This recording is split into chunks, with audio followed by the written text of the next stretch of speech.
Well, greetings, imagination connoisseurs. Once again, it is I, the notoriously sanctimonious R&B, here on this, the 170th Robservations live chat. Unbelievable. 170 of these. I wouldn't be here if it wasn't for you, imagination connoisseurs, you members of this, the Post-Geek Singularity community. Thank you for being here. And as always, as you know, these chats are brought to you by Lucky Tiger Men's grooming products for those men who want to look good and feel great. And if you go to their website at getluckytiger.com and you punch in PGS when you check out, you get 20% off your order. And by the way, with Comic-Con coming up next week, that's right, ladies and gentlemen, San Diego is mere days away. We are 6 days from preview night, and Hot Toys has announced they're going to have a 6th scale Sith Trooper action figure there from The Rise of Skywalker. Now, I don't know about you guys, but how excited do you think that makes me? It makes me very excited, like 45 degrees pointing upwards, if you know what I'm saying. That kind of throbbing excitement for a brand new Rise of Skywalker Hot Toys figure. I don't know if I'm going to have any money to afford that figure, but it'll be there, and I can look upon it longingly. That's right, ladies and gentlemen, and gentle beings and kind people and non-binary souls and aliens of all across this galaxy.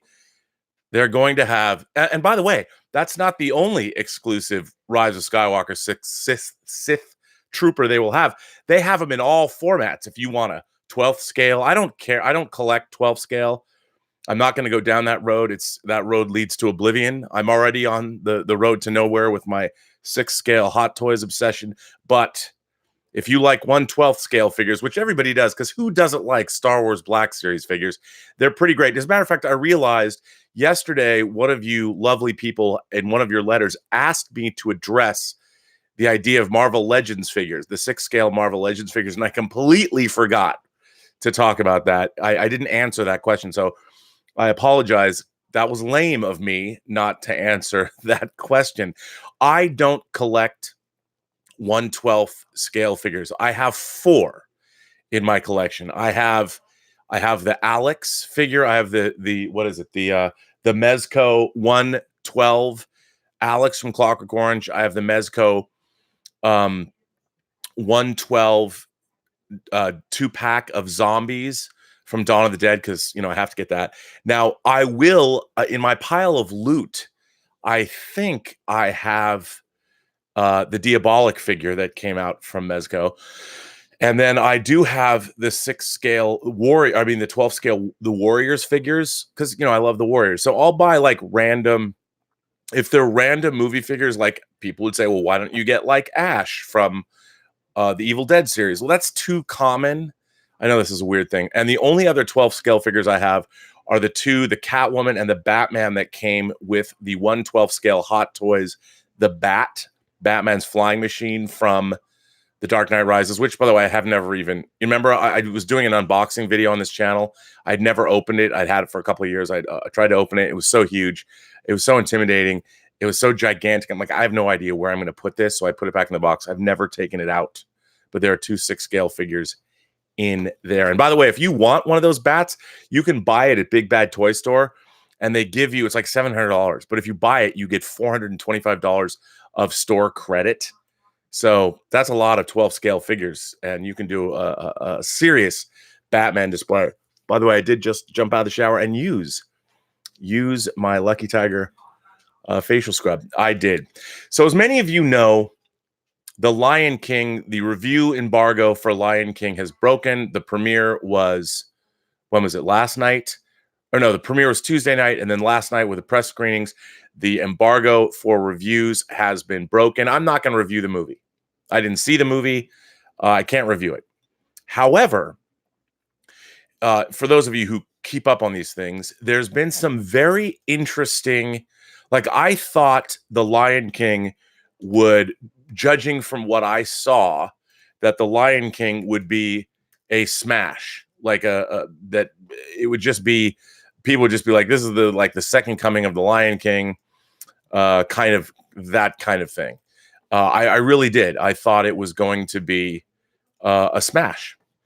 Now, That has not proven to be the case so far. I'm looking at Rotten Tomatoes, and I'm looking for the tomato meter. Let's see what it says. But anyway, so I was quite surprised. Okay, The Lion King.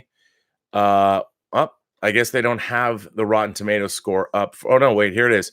The Lion King is currently sitting on. Look, first of all, let me just say it.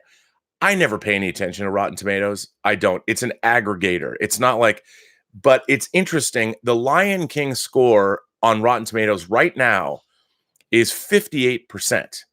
Now, that's not quite, it's not fresh. It's not. And this is shocking to me. I was shocked by this as anybody. But then I read a review. Which surprised me as well. Now, this is a review from David Ehrlich. Now, I don't know. It's on IndieWire. And I was shocked by reading this review. First of all, he gave the film a D. A D. Now, I was blown away by this. The headline of this review, and I'm going to read it. The headline of this review is The Lion King Review. Disney's remake is a disastrous plunge into the uncanny valley. Now, I this is something, as you all know, anybody who watches this channel for any length of time, I'm married to the idea of, and obsessed with the idea of, creating verisimilitude within the proscenium of the frame, whether it's on television or whether it's mostly in movies. I'm obsessed by it. I'm obsessed with creating, and what is verisimilitude? It's basically reality. What you're creating is everything within the proscenium. I mean, the frame itself. Proscenium is on a stage, but I would say proscenium of the frame, but it's really the frame. Everything that's in the frame convinces you that what you're watching is real. It feels real to you. Now, verisimilitude, in my mind, extends to everything that you see, including the way an actor looks, costuming, makeup, a performance, whether or not you believe the surroundings. Lighting plays a lot into verisimilitude. If movies are overlit, the verisimilitude can be shattered. If there's too much CG, if you can identify CG and it's too much, the verisimilitude is shattered.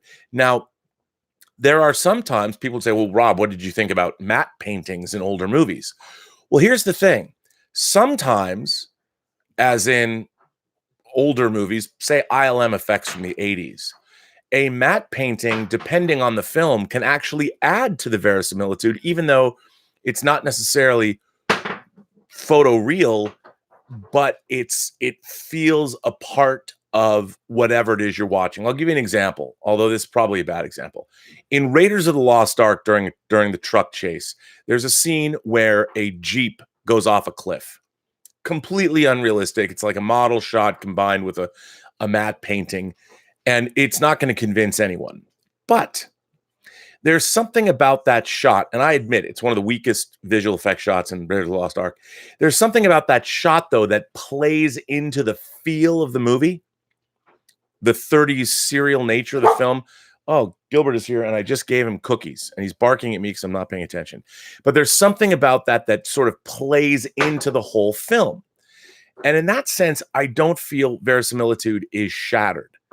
I think when The Matrix, for instance, a lot of Matrixy shots, clearly not real, but when you're in the Matrix, it works, and it creates the believability of the Matrix, bullet time, those kinds of things. So you can have unrealistic effects or stylized effects that actually add to the verisimilitude of what you're watching, if in fact that's what's called for. So if you're in the Matrix, those kinds of effects enhance the idea of the Matrix. So that's all part of verisimilitude.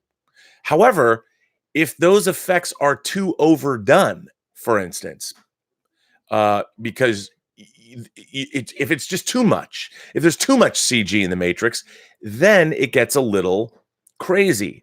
I mean, there's really interesting effects in the Matrix. To me, the Matrix is a great example of science fiction verisimilitude to me, because there's a great scene, if you remember, where a helicopter crashes into the side of the building, and in that big battle when they're trying to rescue Morpheus, and you see the building ripple as if it's made of water. What I love about that is it shows how the Matrix itself is straining to to hold on to the reality of the interior of the Matrix. So anybody who's in that building or anybody who's looking above, it's still relatively believable, which just adds to how cool the Matrix really was. And a lot of time, CG effects, it really comes down to how an effects a team has designed the effects. For instance, if the virtual camera moves too much, there are shots in, for instance, Lord of the Rings that I think push.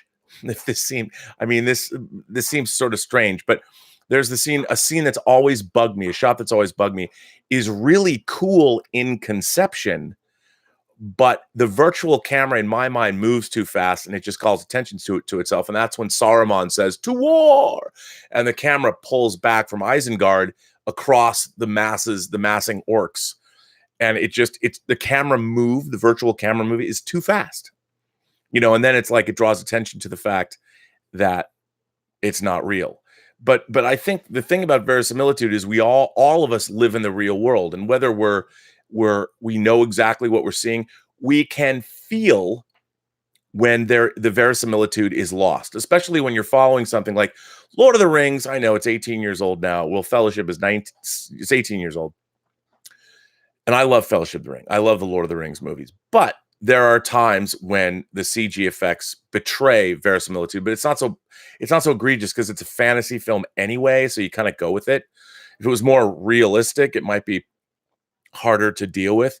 But low budget movies, if you're shooting a movie that has no effects, and say you want to shoot a scene in a restaurant, like for me when I was making Free Enterprise, we shot everything on practical locations. We only had a few sets that we'd made, but even our sets were in things like real houses. We just had to bring things in and redress the sets. But say you're shooting a scene in a restaurant, right? If you put two people, and you're shooting on a low budget, if you put two people up against a table, up against a wall, your verisimilitude is compromised, because the fact that you're shooting up against a wall betrays verisimilitude, because no restaurants really, unless you're in a booth or something, most restaurants have something going on. So here's a trick for all of you low budget filmmakers. If you want to create more verisimilitude on a low budget, say you're shooting at a restaurant, don't shoot against a wall. Shoot where there's depth behind you, so you can see maybe another diner at another table. If that's all you can afford is one table and one diner, you can position them in such a way that there's depth there, and then have your waitress, if you have a waitress, walk down that depth, walk down that space. Always be shooting into an open space of some kind. When you shoot up against a wall, and that goes for any scene in any movie, unless a character is slumped against a wall, like at the beginning of Dawn of the Dead, that was sort of a carpeted wall, that's okay. I mean, you can get away with that. But if you're shooting a scene with people talking, you destroy verisimilitude if you're shooting against a wall. You create more of a reality if there is depth. Anyway, I'm just obsessed with verisimilitude. Now, what I have read about The Lion King in a number of reviews, and getting back to Mr. Ehrlich's review, The Lion King, Disney's remake, is a disastrous plunge into the Uncanny Valley. Now, I know most of you have heard about what the Uncanny Valley is. But basically, you know what? Hang on. Let me go to the Wikipedia, quick definition of Wikipedia, what they say about the Uncanny Valley. Although I don't quite agree with this. In aesthetics, the Uncanny Valley is a hypothesized relationship between the degree of an object's resemblance to a human being and the emotional response to such an object. Now, I would go so far as to say it's not just a human being, but I know where it came from. I think it goes as far as, say, the milieu, all the way, like if you're anything that's supposed to be real, like whether it's a castle, whether it's Mars in The Martian, for instance, we know whether it feels real. So it's like the hypothesized relationship between the degree of an object's resemblance to a human being and the emotional response to such an object. The concept of the uncanny valley suggests humanoid objects which appear almost, but not exactly, like real human beings elicit uncanny or strangely familiar feelings of eeriness and revulsion in observers. Now, I would take that idea even further. We're talking about the uncanny valley as it applies to humanoid beings. Alita Battle Angel, famously, Alita's eyes were too far apart. You're supposed to believe that Alita, as a robot, as an android, exists in a world with human beings. But when you saw her, she's so photorealistic. But when her eyes were too far apart, when that first trailer came out, you had that feeling. People were put off. They were put off, even though she's supposed to be a robot. It didn't work. There was no verisimilitude there, and Alita existed within the uncanny valley. And as we have more and more photorealistic human beings, for instance, Jeff Bridges in Tron Legacy, the young Jeff Bridges, definitely in the uncanny valley. When they started de-aging characters in the Marvel Universe, we're in the uncanny valley. However, that technology, especially over the last 5 years, has exponentially increased. Deep fake videos are going to take us into the realm where there is no more uncanny valley. We won't be able to tell whether deep fake videos are real or not. That's going to be a real problem in our real lives. But if you look at, for instance, what they're doing in films now, Sam Jackson in Captain Marvel, pretty great. They were not in the uncanny valley for most of Captain Marvel. Pretty amazing stuff. So what does that have to do with The Lion King when we think about it? Where am I going with all of this? Well, and where is David Ehrlich going in his review? I won't read this entire review, but I'm going to read some of it. And he says, sometimes the graphics look so good that your brain struggles to make sense of why they don't look better.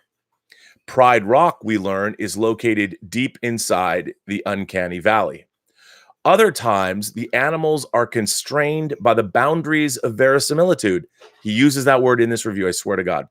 Forget the original Busby Berkeley-like choreography of I Just Can't Wait to Be King, or the unbridled expressionism of Hakuna Matata, because all these hyper-realistic animals can do is walk around their drab environments and fall all over each other.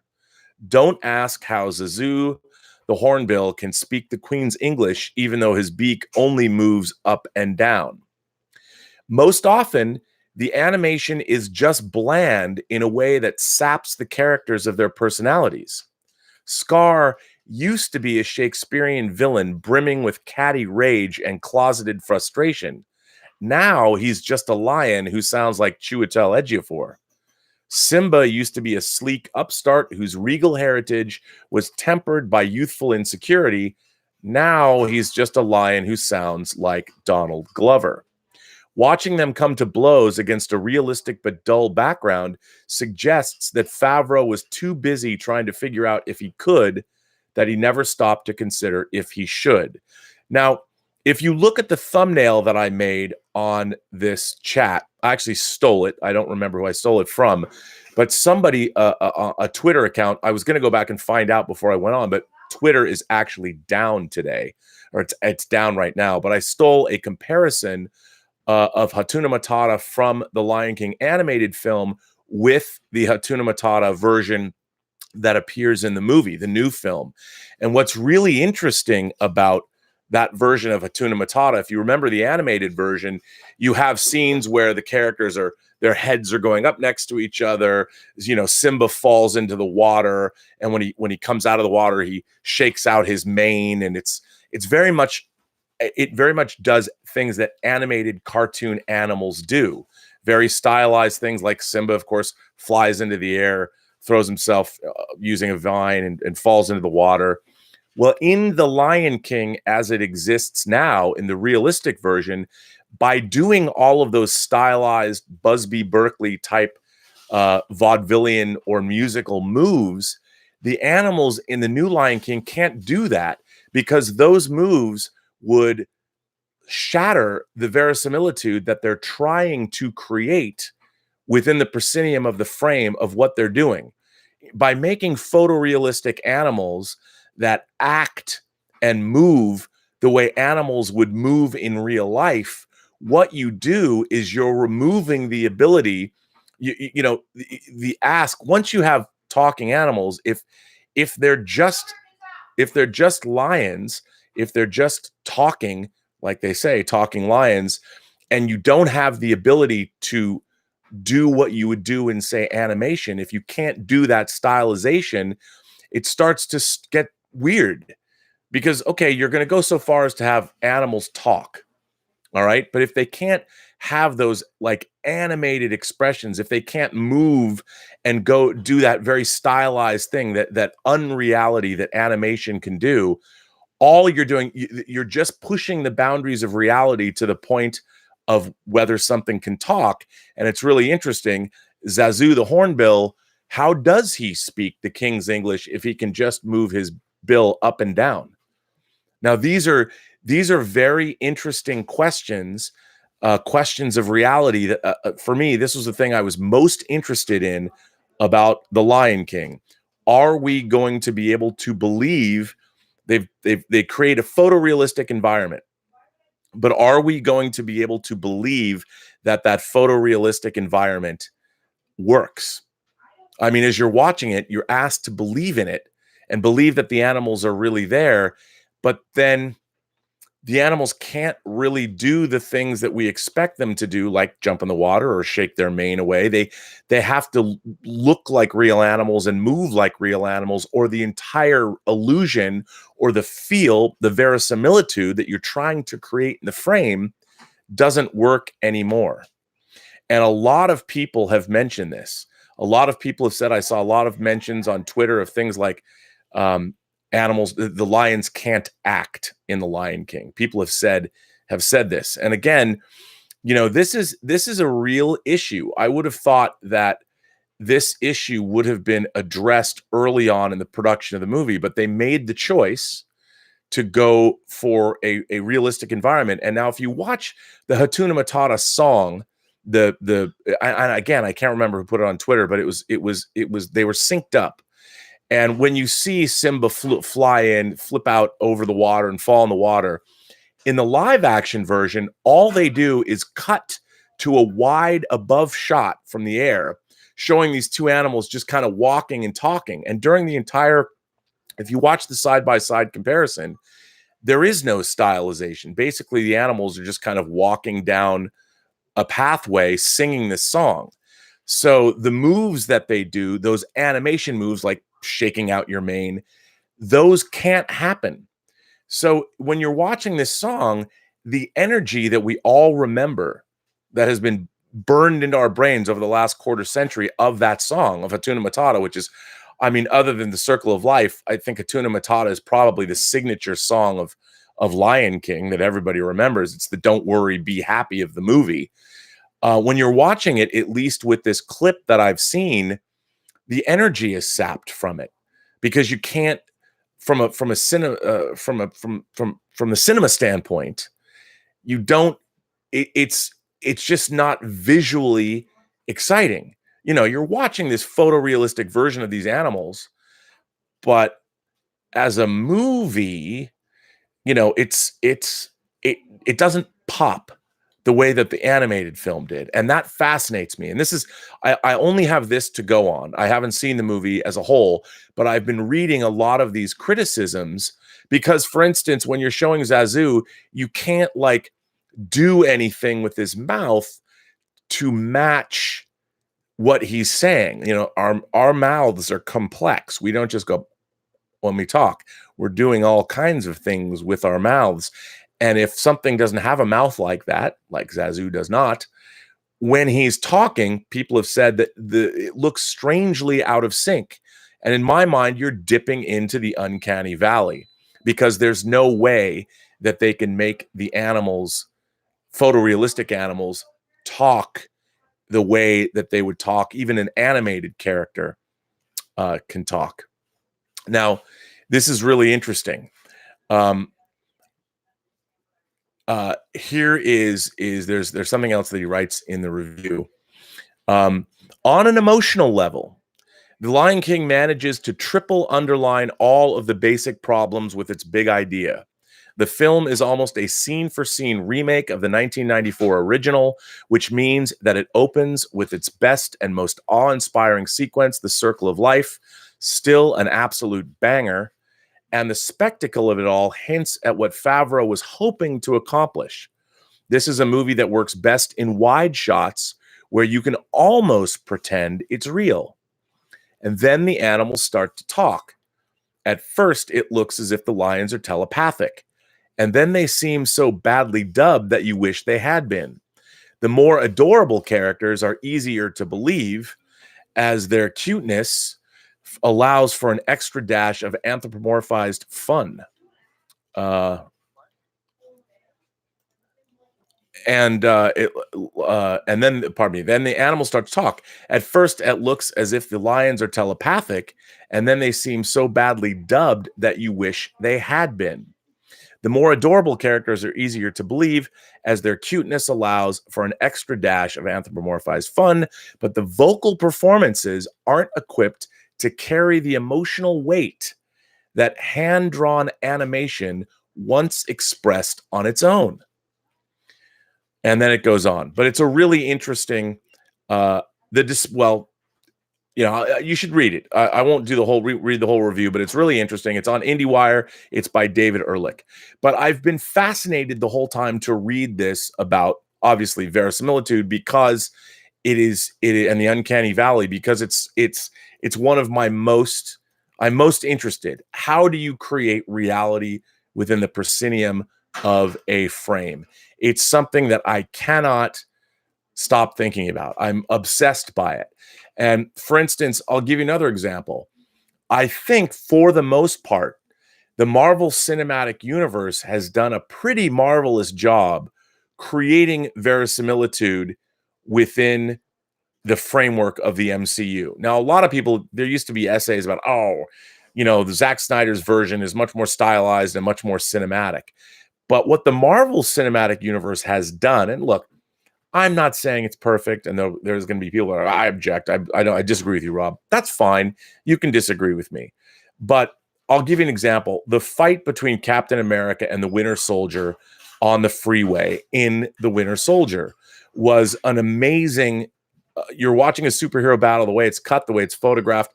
There's real verisimilitude there. You believe that two super soldiers are really going at each other. Everything really is working together to create something that makes you believe that two enhanced human beings are fighting the way enhanced human beings would fight on a freeway overpass. And it's pretty amazing. Now, sure, when you hear Sam Wilson say "on your left" and all the portals open in Endgame, we're way into fantasy land. I get all that. But the reason that you can go into that fantasy land is because through 21 movies previous to Endgame, you've been earning that. The idea, think about it, the idea that Captain America of the first Avenger and Thor of the first Thor and Iron Man of Iron Man 1 and 2 could all exist in the same movie together, and you would believe the Avengers that, and sure, there's a lot in the Avengers that's crazy, where verisimilitude is this, you're straining it. Of course, I get that. But you pretty much believe.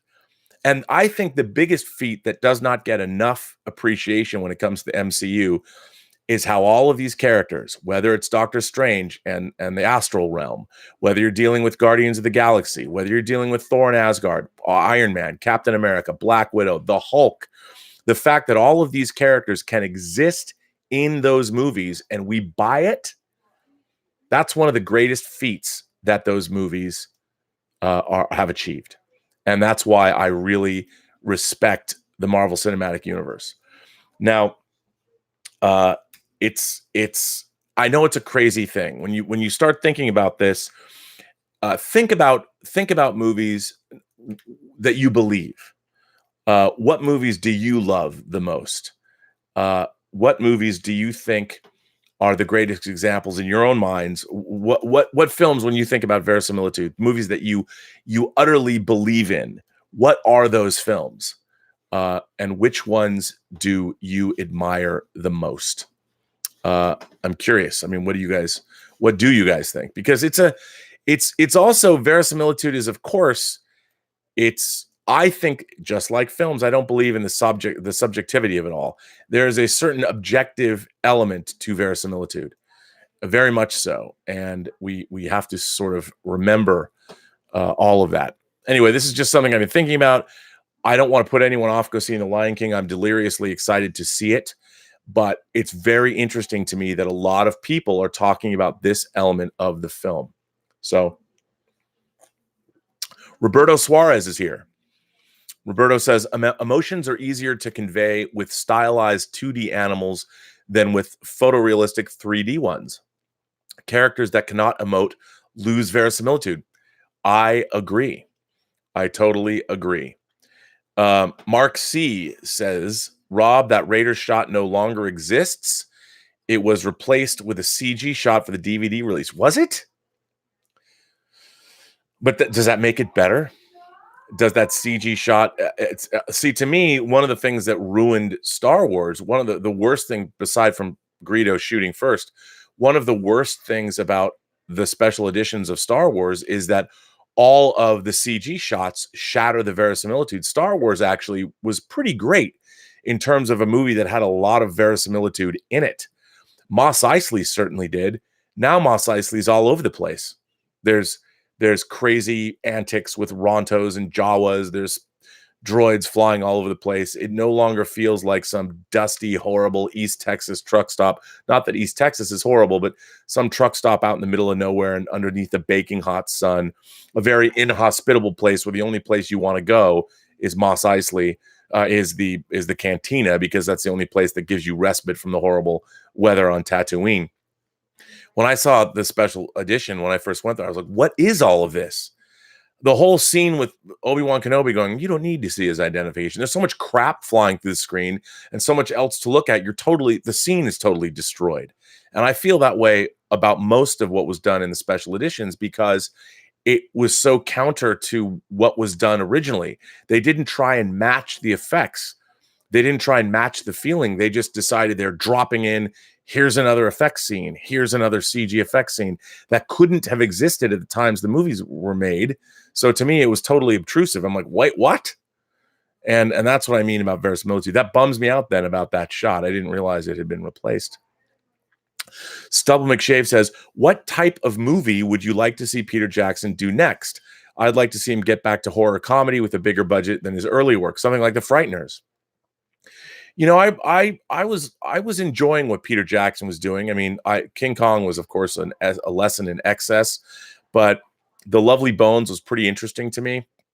The Hobbit movies are very much a mixed bag, but there's a lot of The Hobbit I like, actually. A lot of it just blows verisimilitude all to hell, and there's an over-reliance on CG, and I think that the feeling he created, especially with the creatures in the original trilogy, the orcs, most of those things were prosthetics. You know, there were certain things they couldn't do, like the Balrog or Shelob or things like that. But for the most part, and when they did things like Shelob, there was an element, there was some practical effects intermixed. But I think they went way too far on the CG.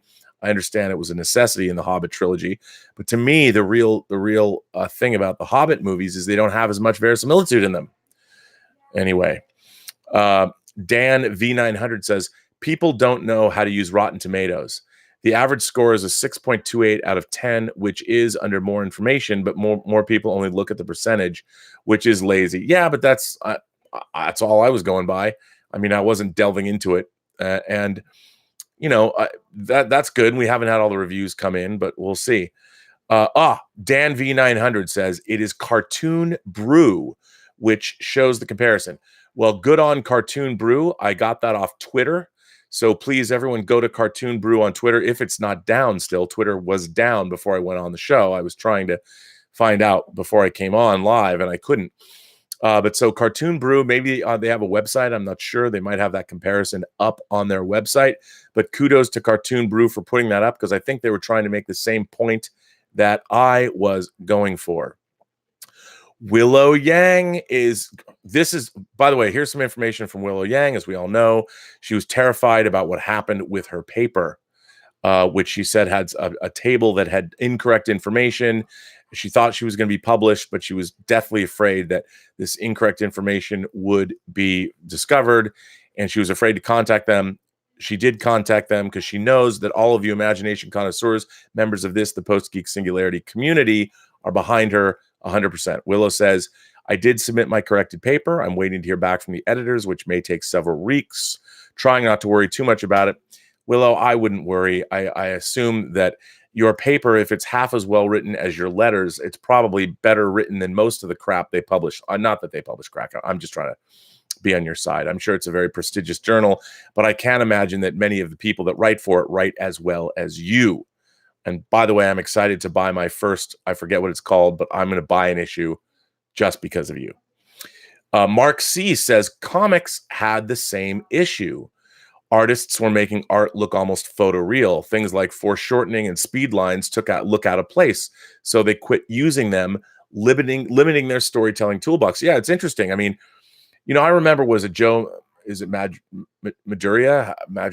Like, I remember when he was applying manga style to like X-Men and things like that, and people were like, "Wait a minute, the style is different, and if more animes, we want something more realistic." I mean, look, I love George Perez. I love how he draws. I love his anatomy.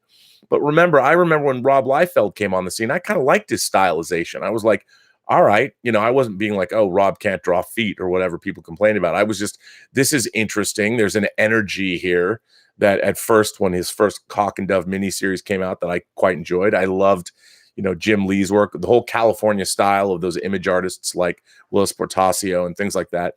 But you're right. I thought Alex Ross's paintings created verisimilitude within comics. That was pretty amazing, and we didn't have that. But yes, verisimilitude can extend to comics. It can extend to anything. But again, it's all about how do you use the medium?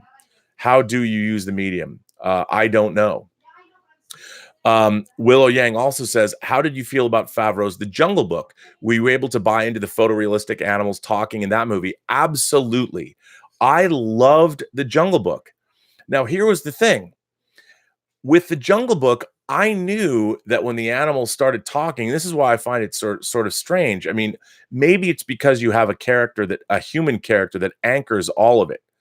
Because I don't have a problem like Chronicles of Narnia, when Aslan talks and you have all of these crazy mythological creatures that were half CG and half real. That worked for me. I was enjoying that. It's I thought Jungle Book worked amazingly well. But again, it's a very strange, when all you're watching, somebody actually brought up, I was on Twitter talking about this earlier before this chat. We were talking about, somebody threw at me the new Planet of the Apes trilogy, which is completely photorealistic, and the apes are completely photorealistic. I mean, there's an amazing verisimilitude in those movies. To me, unbelievable. That is the greatest use in my mind of real and CG, the melding of the two. Sometimes in Dawn of the Planet of the Apes, that last battle between Koba and Caesar, obviously the space that they're in and the things that they're doing, it gets a little too much. Maybe is pushing verisimilitude too far. But for the most part, those three films are astonishing. But remember, part of what those movies are about is these apes learning to communicate through speech, through sign language. So the plot lends itself to the process. So I bought into the verisimilitude of those new Apes movies. I thought they were wonderful. I mean, War for the Planet of the Apes, do I love it as much as I like? I still think I like Rise as far as a movie goes. Rise the best. But those movies are incredibly well done, and I'm a big fan. Same with Jungle Book. So what does that say about me? What does that say about my perception of the Uncanny Valley? My whole thing is that, to me, for instance, Alita Battle Angel pushed it too far.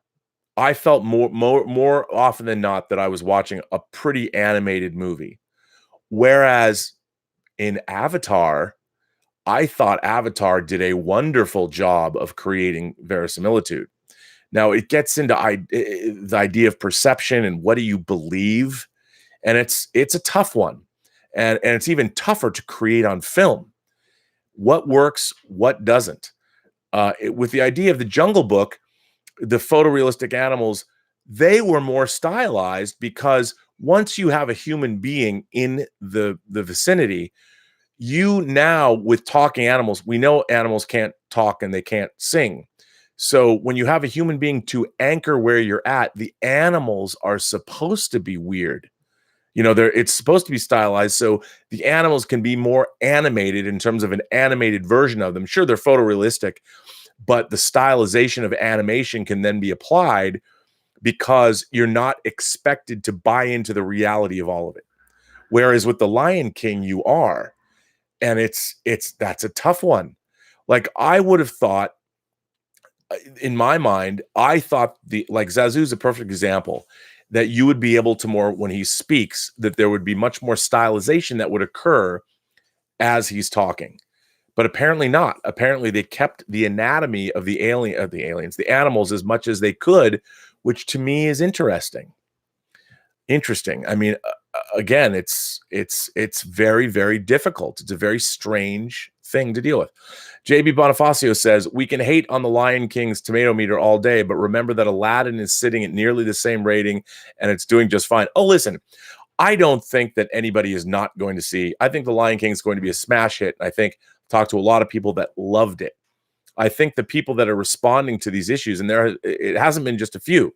There's been a lot of people that are talking about this, and they're trying to figure out what about it bothers them. And it's a really hard thing to do. And I'm sure that all of the artists, and especially Jon Favreau, they looked long and hard at this, and they picked the path they thought was best.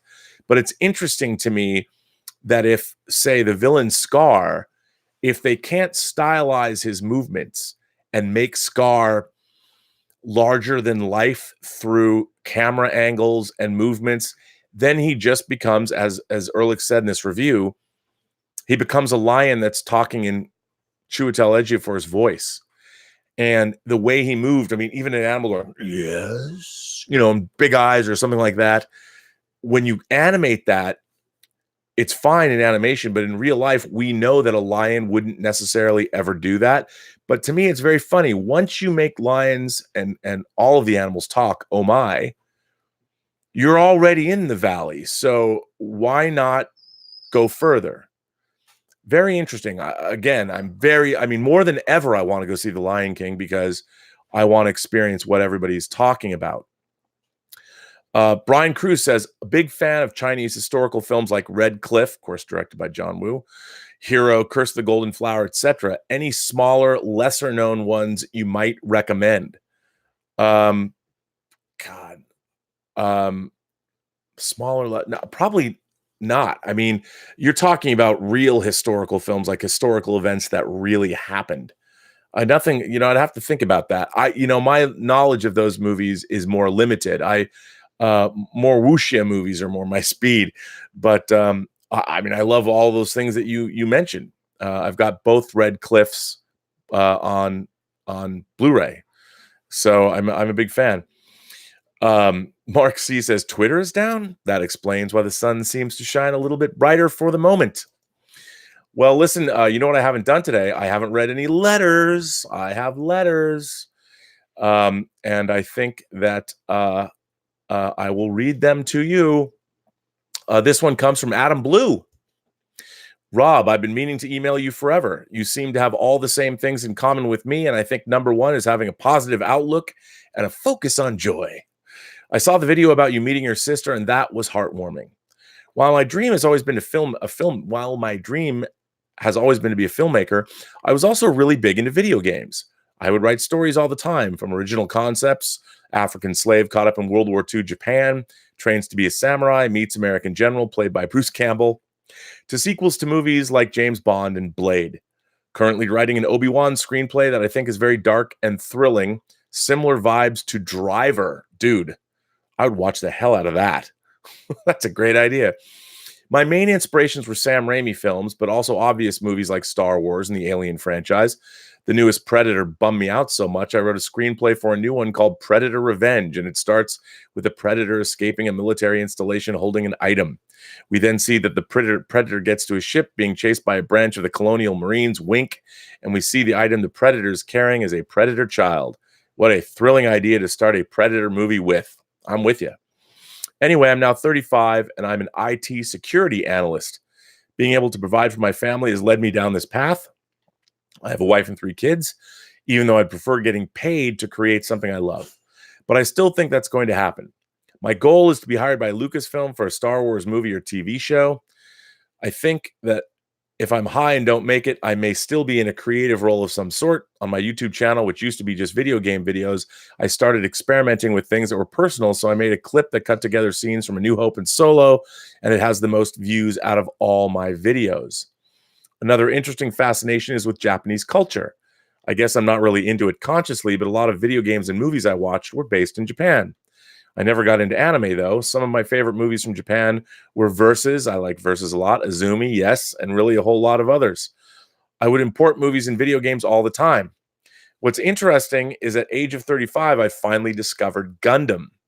I watched the first series made into a trilogy, and the story was so impactful for me. Now I'm building a Gundam for the first time. One of my scripts is a near-future mech action movie, and seeing Gundam pushed me more to finish this script. My plan is to have 4 scripts completed and then reach out to an agency. Even though I haven't been doing what I love for a living, I have been into acquiring the tools to get me there through unrelated professions I've fallen into. Rob, thanks for reading if you made it this far. There's a strange desire to share my path with you because I think you've been on a similar journey and have so much wisdom I can learn from you. Please keep doing your thing and sharing your past and future projects with us. I loved the Dread story the other day. Well, Adam Blue, thank you. Good luck to you, sir. And I love the fact that you're out there doing something. I think that's terrific. I think, you know what? Anybody who's doing creative work, I mean, we all have dreams of making it big in Hollywood. I certainly have dreams of winning an Academy Award someday. Look, the latest thing I have coming out is a short science fiction film that I'm very proud of that I edited, that a friend of mine directed, and we're hoping to be able to turn it into a feature. Now, it's done. You know, it's going to play on July 24th at the LA Shorts Film Festival. That was the first short international film festival, which makes it actually qualify for an Academy Award. Now, would I like to be still working on feature films? Sure. And I am. I'm working on Tango Shalom.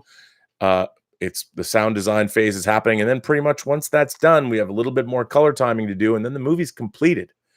I have to finish the opening credits of the film. They're being designed. And then the closing credits have to be added. But after that, the movie's done.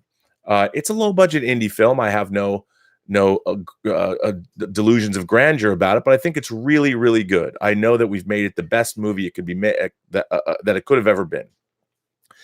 And you just got to keep working because you never know what's going to happen. I can only tell you one thing: if you don't work, if you don't pursue these goals, nothing will happen. So, kudos to you for doing that. Kudos to you for writing. But if I can offer you a suggestion, spec screenplays about franchise properties, while you can learn from them, are probably not the best things to show people. I would try and take your scripts and maybe turn them in. I love the idea of an alien rescuing an alien child from a facility. I think that's a great way to start a movie. And why not create your own alien race? Why does it have to be a predator? That's a great opening. I think that would work for just about any movie. So why not do that? Stubble McShave says the only good thing about the Star Wars special editions was some of Cloud City. I'll agree with you. I think the opening up Cloud City was great. I did quite enjoy that a lot. We talked about that the other day on the John Campea show. But I think they did a little bit too much because the real sets were cool. And there was verisimilitude there. Dan V900 says, Circus's film Mowgli has the animals give expressions due to performance capture. It doesn't make the movie great, but he tried. I thought that the Chronicles of Narnia did it well in 2005. Look, I agree with you. I think Narnia did it really well. And Mowgli, Circus's Mowgli, they made a choice to go much more stylized with the animals. I know that a lot of people, there was a lot of critics that leveled criticism at Mowgli, saying that, well, the animals aren't totally photorealistic because they went for a more stylized look on the face because they were using performance capture. And while that really works with, say, what they did with Caesar, what they did with Circus's Caesar in the New Apes trilogy, when you're doing it on animals that aren't humanoid, it's a lot harder and looks a lot stranger. So, but you're right. I mean, I think that they tried, and it's going to be interesting because Lion King and Mowgli are two different examples of the same kind of thing. It'll be interesting to see how that all works. But great example. Great example. Have another letter here from Ian Samuels. I think Ian's new, but I don't know if he's written to me before. But Ian says, he's from the UK, I believe, the future of beloved franchises. Many of the franchises that have been lucky to have a long run have become beloved by many. Star Trek, Star Wars, to name but two. The business of movie and TV series making has changed. Everything has become expensive. The studios insist that what fans want is more special effects, big stars. But are there statistics telling them the truth? On the subject of special effects, many viewers and fans of TV and movies have begun to feel detached from what they are watching because of how fake the special effects look. It doesn't look real. They look like they've been obviously created in a computer. At the same time, the studios pay companies huge amounts of money to create these graphics, when the advances of technology mean that just about anyone can create special effects just as good on their home computer. In fact, technology has advanced so much that you can get close with the movie making and editing software available on smartphones. Also, do fans really care if their favorite characters are played by huge stars? All of this adds up to billion-dollar movies. There should be a competition in colleges for students studying film. Challenge them to make a movie with special effects on their smartphones or computer tablets with a budget of practically zero and see how close they can get to billion-dollar movies. Such competition has the potential of showing the studios that they can make amazing-looking movies for very little, certainly a lot less than $1 billion. To me, it doesn't make sense with the advances in movie-making technology and special effects without paying extortionate fees to big stars. There doesn't seem to really be an excuse for the studios to be spending billions on just one movie. Well, no one spent billions on just one movie yet. Endgame was about $350 million. Batman v Superman reportedly was even more than that. But your point, Ian, is very well taken. But again, I believe that the best movies are the movies that have the most verisimilitude. You know, sometimes a movie star even fights against that verisimilitude because you're looking at the movie star instead of the actual story, and it takes you out. You're not immersed in the story. I think I keep going back to a movie like The Shawshank Redemption. I think that movie does a great job of creating verisimilitude. And a lot of that has to do with the actors, the direction, of course, the shot choices, the lighting. Roger Deakins' lighting in that movie is amazing. You know, I think one of the things about, say, Skyfall, as much as I was disappointed by the Bond movie Skyfall, there is a verisimilitude to it that you don't usually get from James Bond movies. The look of that film, which of course was also shot by Roger Deakins, the look of that movie is incredible. And you believe what you're watching. I think of all the Bond films I've ever seen, that movie feels like it takes place in the real world. And that was interesting. And I think a lot of people responded to that. I think that's why it's not something people necessarily can quantify. But I also think when it comes to special effects, you need a talented director who is giving his effects people. He's not just allowing. Here's the thing about effects people. When people are working on visual effects, they're doing it on a shot by shot basis. And they're trying to make their shots the best that they can be. A lot of the time, those effect shots, if they're not presided over by a director who has a real strong vision of what he wants, they can be great. They suddenly take on a life of their own. And unless visual effect shots are working in tandem with the rest of the movie, a visual effects sequence can completely take you out of the film. It can completely shatter the illusion, the reality. For instance, if you're showing a space battle and it's a CG space battle, if the virtual camera is moving too fast or too far, we know when you're watching movies, we understand in our minds the real world and how quick a camera, even on a dolly, how quick a camera can move backwards and forwards away from or towards a subject. After you watch movies for a long time, you get that idea. Taking pictures yourself, you understand how cameras work, and that becomes part of how our own perception works when we're watching movies. So if you're watching, say, a battle in World War II, a aerial battle, if a camera moves too fast, or it's too balletic and it moves, or the planes move in such a way where we know that as acrobatic as single engine, one person fighter planes can be, we also know if the movement is too much, or we know if there's too many planes in the frame. All of that goes a long way toward establishing verisimilitude or shattering verisimilitude. So effects people, a lot of the time, and I think it gets better now because a lot of effects people have come up realizing what works and what doesn't. But I think a lot of the time, a great movie can be torpedoed by showboating effects people. It's, again, that's where the director comes in to understand, you know what, you got to pull this back. You got to rein this in. This isn't working the way it should be working. Factual Opinion says, my favorite TNG episode, my favorite first season Next Generation episode is Conspiracy. You know, I think Conspiracy to me is a problematic episode because I think the first half hour of it is one of the great episodes of Star Trek ever. The threat is there, the mystery is there, and then when you find out what's going on, it goes so goofy, and all of the goodwill that's been established, that 7 Days in May feel. 7 Days in May is a 1960s John Frankenheimer movie about a potential coup in the United States government, and it is great. Look, if you guys want to watch, if you like science fiction, fantasy, horror, or thrillers, well, it's not horror, but if you like science fiction, if you like taut thrillers, if you like speculative fiction, I cannot stress enough how you have to watch John Frankenheimer's films of the 60s, and there are three. There's actually more, but these three in particular. You have to watch 7 Days in May. You have to watch The Manchurian Candidate, and you have to watch what I think is one of the greatest science fiction films ever made, a movie called Seconds.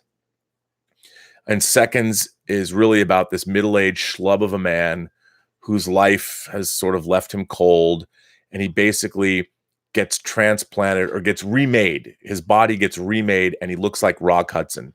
He's given a totally new identity, and he gets to move out to California and have a whole new life and leave his old, mundane, boring life behind. Hijinks ensue. It's a great film that deals with existential angst and aging and mortality and love. And yes, all three of these movies are black and white. What of it? Get on it, people. They're all three. So 7 Days in May, Seconds, and The Manchurian Candidate. You could also watch The Train and Birdman of Alcatraz too if you want, because Frankenheimer was killing it in the 60s, let me tell you. Factual Opinion says, why are Romulans smug and douchebags? Well, they really are at the end of the first season in the neutral zone. I don't think Romulans, they made Romulans douchebags and smug in Next Generation, although they didn't really need to be. I see Romulans, if you watch, I mean, the great Romulan episodes of Star Trek The Next Generation, there really are two great Romulan episodes. There's Balance of Terror from the first season, and there's the Enterprise incident from the third season. Those are to me the defining. The Romulans have never been better than they were in those episodes. Although I have to say, Andreas Katsoulis as Commander Tomalak in The Next Generation, recurring character. He also played Jakar in Babylon 5. Andreas Katsoulis is great as Tomalak, but they just, again, I don't think the Romulans in Next Generation onward had a lot of verisimilitude. I just don't. They were smug and they were douchebags, and that was part of it. They were very archetypal. They were not. They didn't seem like real people. Whereas, my God, Mark Leonard is the Romulan commander in Balance of Terror. Oh, what a great character! What a great tragic character. Wade O'Neill is here. Wade O'Neill says, regarding Guardians 3, if the High Evolutionaries' creations look as good as Rocket, it should be visually stunning. Speaking of animal CGI. Yeah, you know, again, Rocket Raccoon is a pretty great example of verisimilitude and somebody being able to talk, but that's because he's surrounded by human characters.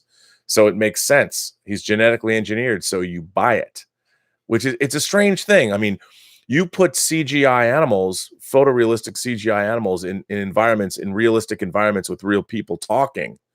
You can do anything you want. Their mouths can move, not like necessarily real animals would, but they can move like, their mouths have a full range of motion. Le Poopy says, seen the Chinese movie Shadow by Zhang Yimou. I have not. I know of it. I have not seen it. It's a fairly recent movie. I know it's out on Blu-ray, and I've seen ads for it, but I have not seen the film, although I will very much get around to watching it because it looks pretty badass. I love that kind of stuff. I mean, I really do. Echo Base Network is here. The Echo Base Network says, thoughts on Terminator. Dark Fate director Tim Miller saying his movie will scare the F out of misogynist internet trolls. Look, I like Tim Miller a lot. I've met him. I think he's passionate. I love the way he thinks and talks, and I love the way, at CinemaCon, he came out and introduced the Dark Fate footage they showed, and man, he was excited, and I was feeding off his excitement. I thought it was great. I'm a huge fan, but when I think it's easy. I don't understand. I mean, I understand it, but the misogyny that exists in our fan community, to me, is baffling, because I grew up always loving girls, wanting to meet girls. I had girlfriends from a young age.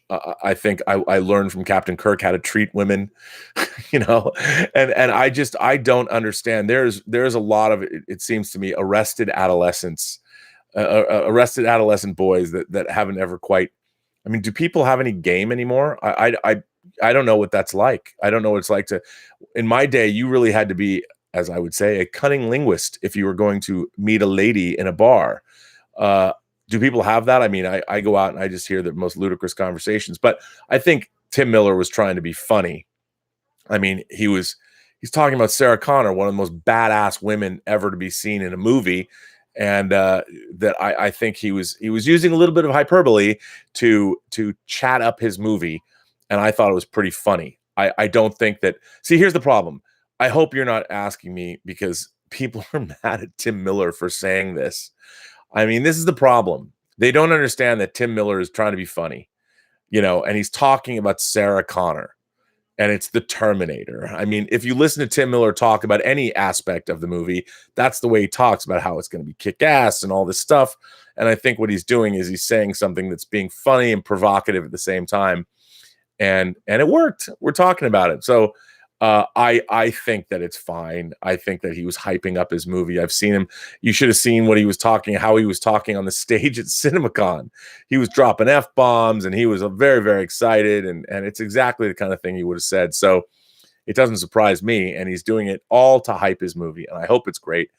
Again, what I saw, the scenes, I actually saw scenes. They showed scenes at CinemaCon, not just the trailer.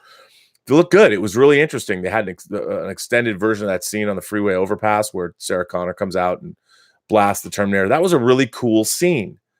The Terminator splitting into two, splitting into the chocolate charbroiled exoskeleton. I thought that was cool, but to me, I'm like, I'd have to see the whole movie. It's tough.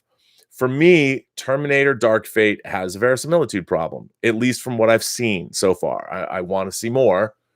And I'll wait to see it. Stubble McShave says, the underground camera movement of Lord of the Rings that ends on Saruman and the birds is too extreme for my taste. It feels like an FX shot. That's because it is. And I agree with you. I think Peter Jackson, like Sam Raimi, they like their goofy, stylized camera angles that are more akin to animation than live action. And they sometimes, I think he leaned way into that in the Hobbit movies. And I agree with you. I think that's, when the camera plunges into the trenches around Isengard and all what they're building, the orcs coming out and the armor that they're forging, the weapons that they're forging. I mean, it's a huge, big effect shot. And while it's cool, again, it's too stylized and it's an effect shot. The camera's moving way too fast, but it's cool. But I think at the time, I think because it's Lord of the Rings, it kind of works. It really depends. I have another letter here.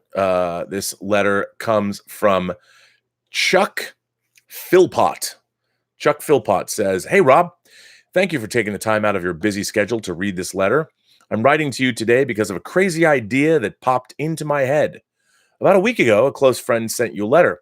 James of the James Eversole podcast.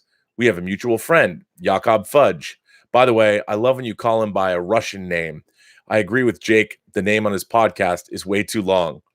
I started listening to you on Campia's show. Then Jake said you had your own channel. Been hooked since.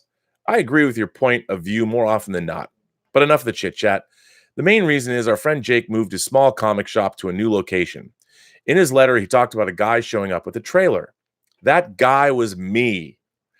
I did because a friend needed help. I also brought over tools, drills, and saws, and I was glad I did.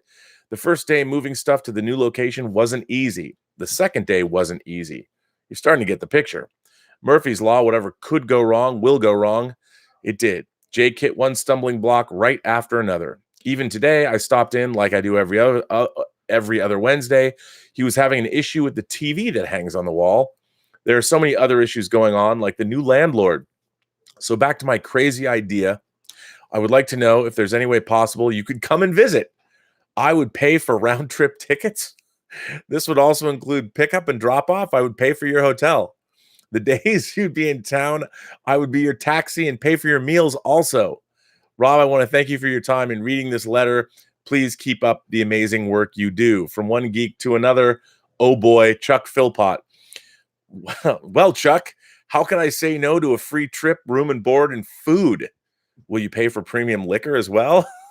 I mean, I why not? Sure. I would have to be able to do live broadcasts so everybody knows that I'm okay, and the hotel would have to have decent enough internet. Look, I'll sleep on the floor anywhere, man. I don't need posh digs unless I'm going to a convention or whatever, as long as I have good internet. I've never been asked that before, but sure. I mean, what would be really interesting would to be able to do live broadcasts from inside the comic book store. Like I could do Robservations from inside the comic book store, and everybody who bought something, I could come up and we could do live chats with, ask people what they collected, what they like. I mean, it would be interesting if you really wanted to do that. I've talked about doing Robservation Nation, where I wanted to go around.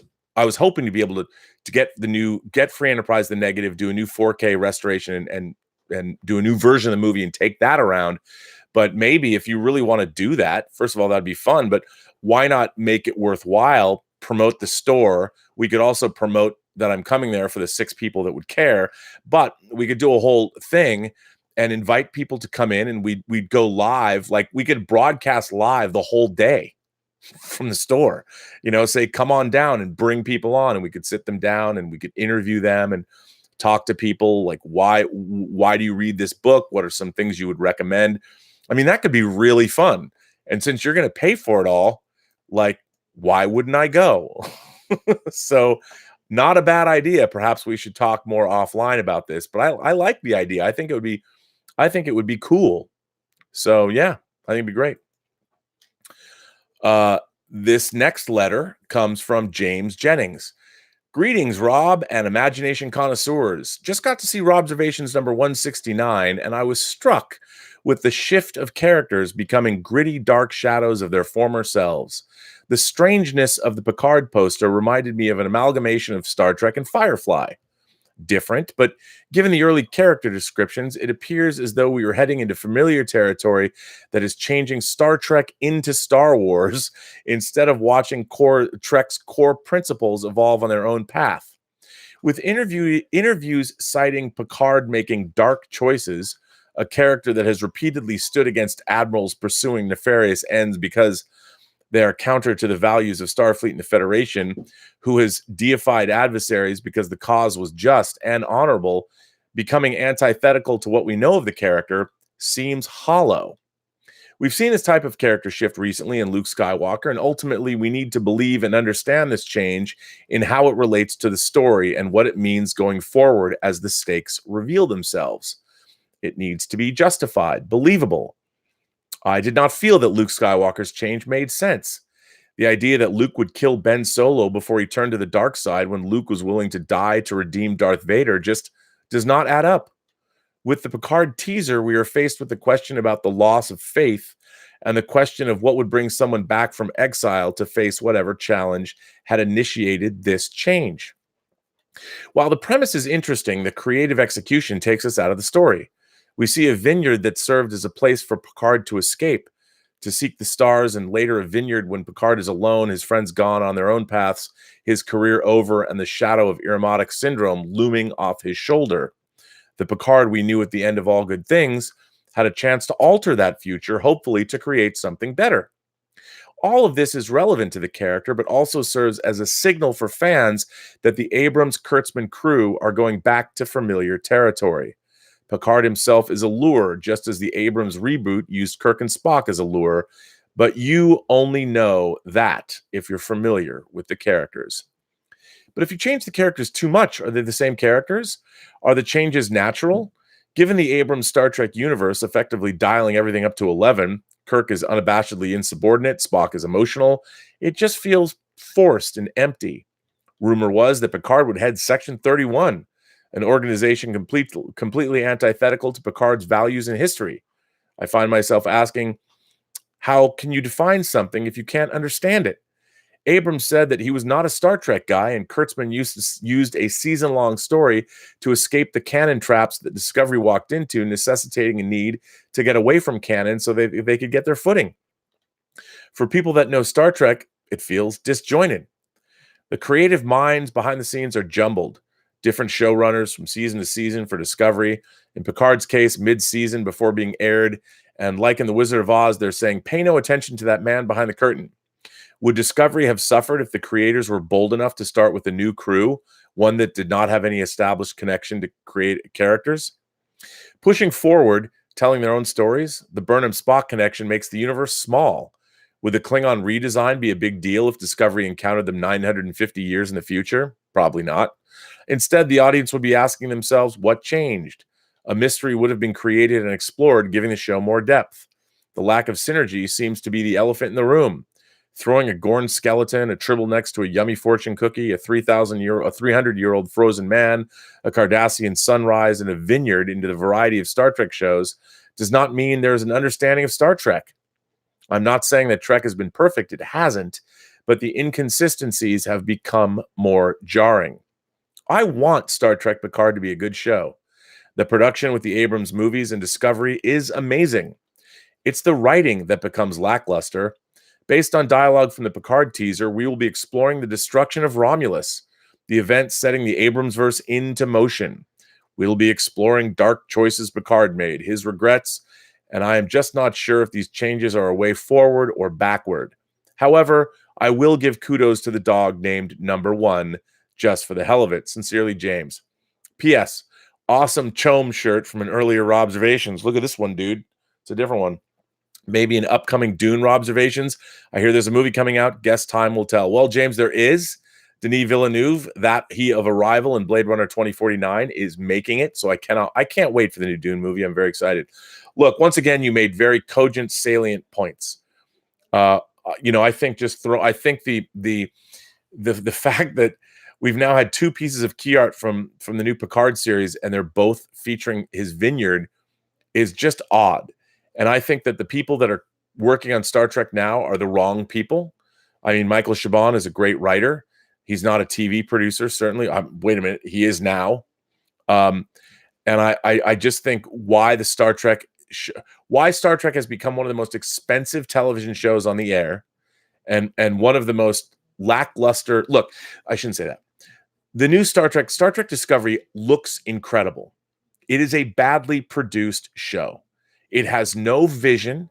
It changes from episode to episode. And in my mind, it's way too expensive. They have thrown money at the wrong things. You know, what they should have done is they should have gone back and looked at episodes from like Deep Space. You know what they should have done? They should have looked at bottle episodes and only bottle episodes. Somebody should have Googled the best Star Trek bottle episodes. As a matter of fact, just as an exercise, I'm going to do that right now. The best Star Trek bottle episodes. What do you know? Uh, there, this is amazing. Here is first of all, there's a whole episode of bottle shows, and one of them of different shows. One of them on the top is Star Trek's Balance of Terror. That's amazing.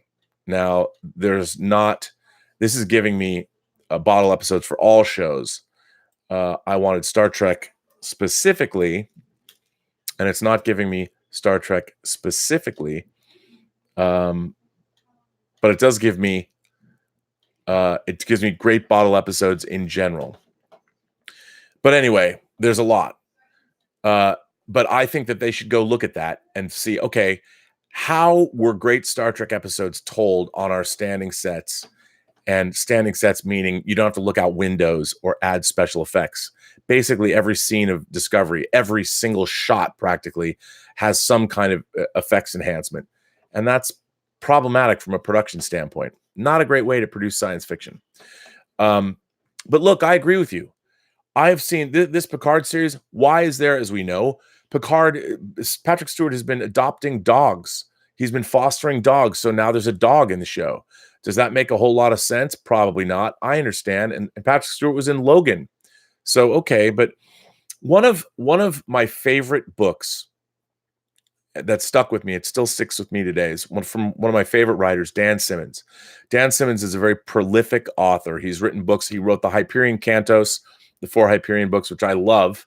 He also wrote Carrion Comfort, which is an episode, carrion meaning carrion, like that crows eat.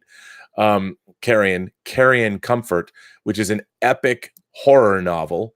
He also wrote Song of Kali, which is a great horror novel, but he wrote a book called Phases of Gravity, which is a favorite of mine that people just don't talk about it. But basically, Phases of Gravity is a story. It's not a dark story per se, but it's about an astronaut, fictional astronaut, who once landed on the moon. And the story is all about him as how do you navigate the rest of your life when the greatest thing that you've ever done is behind you. And he deals with his son, and he deals with his life and how he feels. And I couldn't help but think, and this is again in my own mind, that if I were in charge, because I always do this, if I were in charge of doing something like this, and people ask me, if you were in charge of doing a new Star Trek show, Rob, you think you know so much, what would you do? I spent a long time thinking about what I would do with making a Star Trek show. And for a Picard series, I would do that. I would have used this book, Phases of Gravity, as a jumping off point. What do you do as a human being if you know, first of all, that you have there's a lot fewer days in front of you than behind you, which is something we're not aware of usually when we're growing up. We're not even thinking that way. So you know that's the case. And 2, how do you lead a fulfilling life knowing that perhaps everything that you've ever done that truly matters is behind you? You know, if that's where you're coming from. Now, this isn't necessarily dark. I would say it's melancholy. And I was looking for something like that. You know, the idea that somehow if Picard has made terrible choices and was drummed out of Starfleet or left under a cloud or something, I don't think you necessarily need to do that. And then people are going to say, but that's good drama. Yeah, but that's not good Star Trek. You know, to me, Star Trek II, The Wrath of Khan, look what Kirk was dealing with. He was an admiral. He was still in Star Trek II, like at the beginning of Star Trek The Motion Picture. He's basically a desk jockey. He was teaching.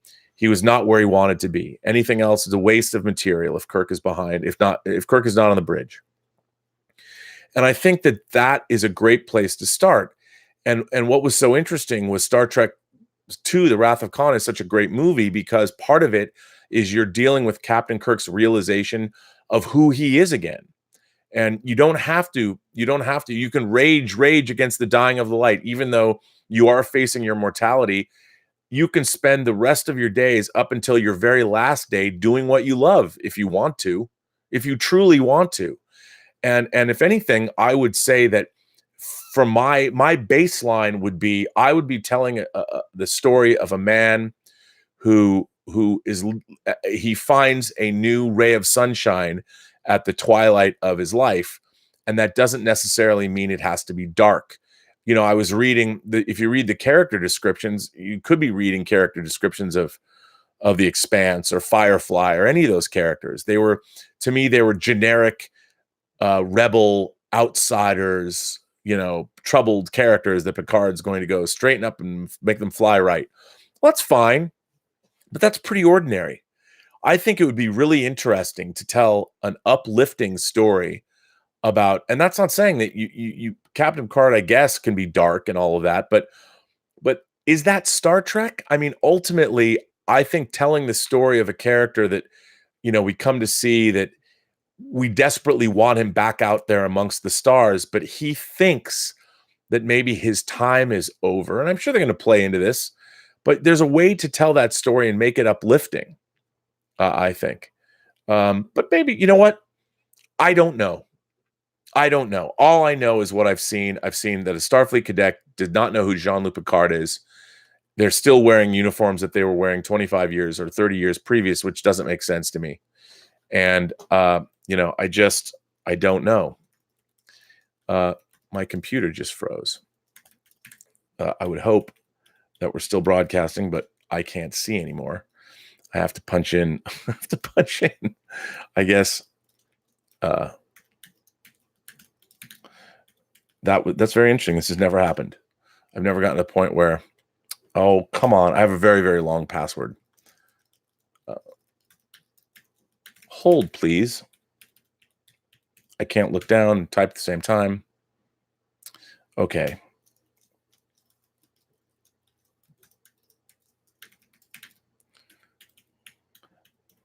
It's funny. No one can break into this computer unless you were. Oh, come on. Even I can't break in my own computer, apparently. Let's try this one. I have the geekiest. You know what? Maybe something just happened to my computer and it won't let me back in. Maybe I've done something wrong. Maybe someone's hacked me from afar. Yeah, I don't know, you guys. Maybe I can't get into my computer. How strange. It let me back in. Am I still here? I don't even know. Am I still broadcasting or am I not? Am I? I guess I am. I'm still broadcasting. Bud Brigman is back on the air. How's that? An Abyss reference for all of you people.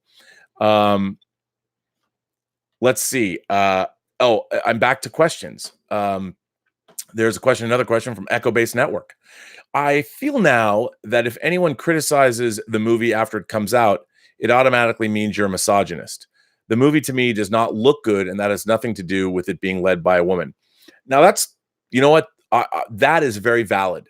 And I understand that. I thought the trailer for Terminator Dark Fate was not exactly the greatest thing in the world. It was very sort of sketchy in terms of what they were showing you. But I think you're right. I think, look, but we do have a real problem. There is a culture war going on, and especially in genre circles, and we can't deny that it's happening because it is. And there's a lot of misogyny online. I mean, look, just within comments, but I don't think that criticizing a movie should brand you a misogynist. That's silly. I also don't think we should be criticizing movies until we've seen them. I mean, everybody goes bananas over a trailer, and it's like, look, man, we're far out. Even the visual effects in a trailer are going to be further refined.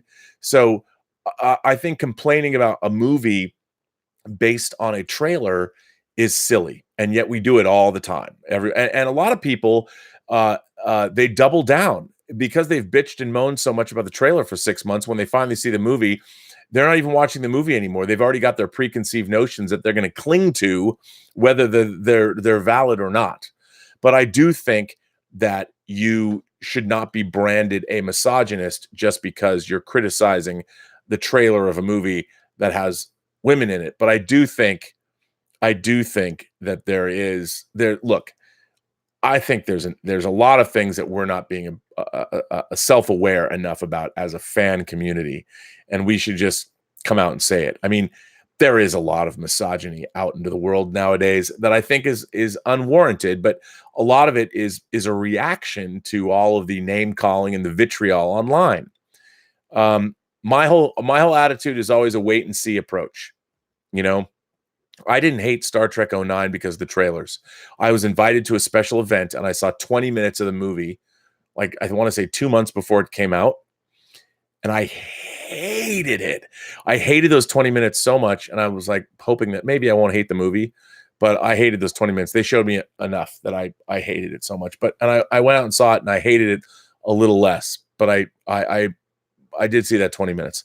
But I do think people need to like slow the roll, hold the roll, as we say in filmmaking, hold the roll until people see the movie. Wait, hold your ire for the finished film. That's what I think. But I agree with you. You shouldn't be branded a misogynist just because you don't like a movie. And especially, it's weird to me because the Terminator franchise of all franchises began. I mean, Sarah Connor was how the original Terminator, that's the person that we were following. Sarah Connor was the main character. Kyle Reese and the Terminator were secondary characters, but it was Sarah Connor's story. So it's so weird to me that people would have any kind of a problem with women in the Terminator franchise, considering the whole franchise began with Sarah Connor. It was her tale. The James Eversole Movie Podcast is here. Have you watched any of What We Do in the Shadows? It's pure comedy gold. I dare say better than the 2014 movie, the Taika Waititi masterpiece. Well, them's fighting words, son. I love What We Do in the Shadows. I have not seen the series, and I've only been told it is awesome. If you guys haven't seen the movie What We Do in the Shadows, the movie's genius. Taika Waititi stars in it as well as directs. You got to see it. It's great. I'm dying to see the series. It's going to be the next thing I binge. I don't know if I get something. I don't. Is it on Stars? I don't know where it is. I don't know if I get, because I don't get Stars. I need to alleviate that. But I want to watch it. I love the movie. The James Eversole Jr. Movie Podcast also says just a few weeks away from Once Upon a Time in Hollywood. So incredibly excited. What's your favorite Quentin Tarantino movie, Rob? I can't wait to see Once Upon a Time in Hollywood. I have my tickets. I'm going to see it at 8 o'clock in 70 millimeter in the Cinerama Dome. 8 o'clock on the 25th, the Thursday night before it opens officially. I am deliriously excited. I'm a huge Quentin Tarantino fan. My favorite Quentin Tarantino movie is, I have to say, still his first, Reservoir Dogs. I thought Reservoir Dogs was an incredible blast of adrenaline. It really blew me away when I first saw it. To me, it's one of the great independent movies of the modern age. And sure, I love Quentin Tarantino movies, but I have to say that Reservoir Dogs is still my favorite. But I think my second favorite Quentin Tarantino movie is Inglorious Basterds. I freaking love Inglorious Basterds. I love it so much. That opening scene, Mr. Lapetite and the Jew hunter. Oh my God. What an incredibly, that is such a well-made, well-edited scene, perfectly timed, beautifully acted, amazingly directed, such a simple scene with so much tension, and just at the right moment, just when you think the camera tilts down. Ugh, love that. But I'm a huge Tarantino fan. I mean, I love most of his movies. I even like The Hateful Eight. And while I haven't watched all of it, I really think that the 4 episodes, his recut of The Hateful Eight into 4 episodes on Netflix, really worth watching, really interesting. I got to get back. I have to watch the last 2 episodes. I've been watching those late night, not recently, but when they first came on, I watched the first 2 episodes late night when Elizabeth was asleep. But I think we need to go back and watch the whole thing because it's really, really good. But yes, I'm very excited to see Once Upon a Time in Hollywood. And I do hope he makes one more movie at least. Stubble McShave says, are bottle episodes the same as chamber plays? Well, no. Because bottle episodes can take place in many different sets. They're just taking place on the standing sets. And I'll give you a great example. One of, I think, the best examples of a bottle episode. One of the greatest episodes of the original series is also a bottle episode. The Doomsday Machine. The Doomsday Machine is a bottle episode. It has new effects. They had to build a model of, they used an AMT model, but they built a new model. They built a model of the Constellation. and they redressed the standing sets to the wrecked Constellation starship. So you actually have two starships. So not only is the Doomsday Machine an amazing Star Trek episode, it also furthers the mythology by giving us a new starship. That was the brilliance of having multiple heavy cruisers, the idea of having multiple heavy cruisers in the Star Trek universe. And you get to see auxiliary control, which is just another redress of a standing set. They did a fantastic job. So you're on multiple different sets, it feels you're a starship. But that to me is a great bottle episode, and it's a way of saving money. You're not out on location.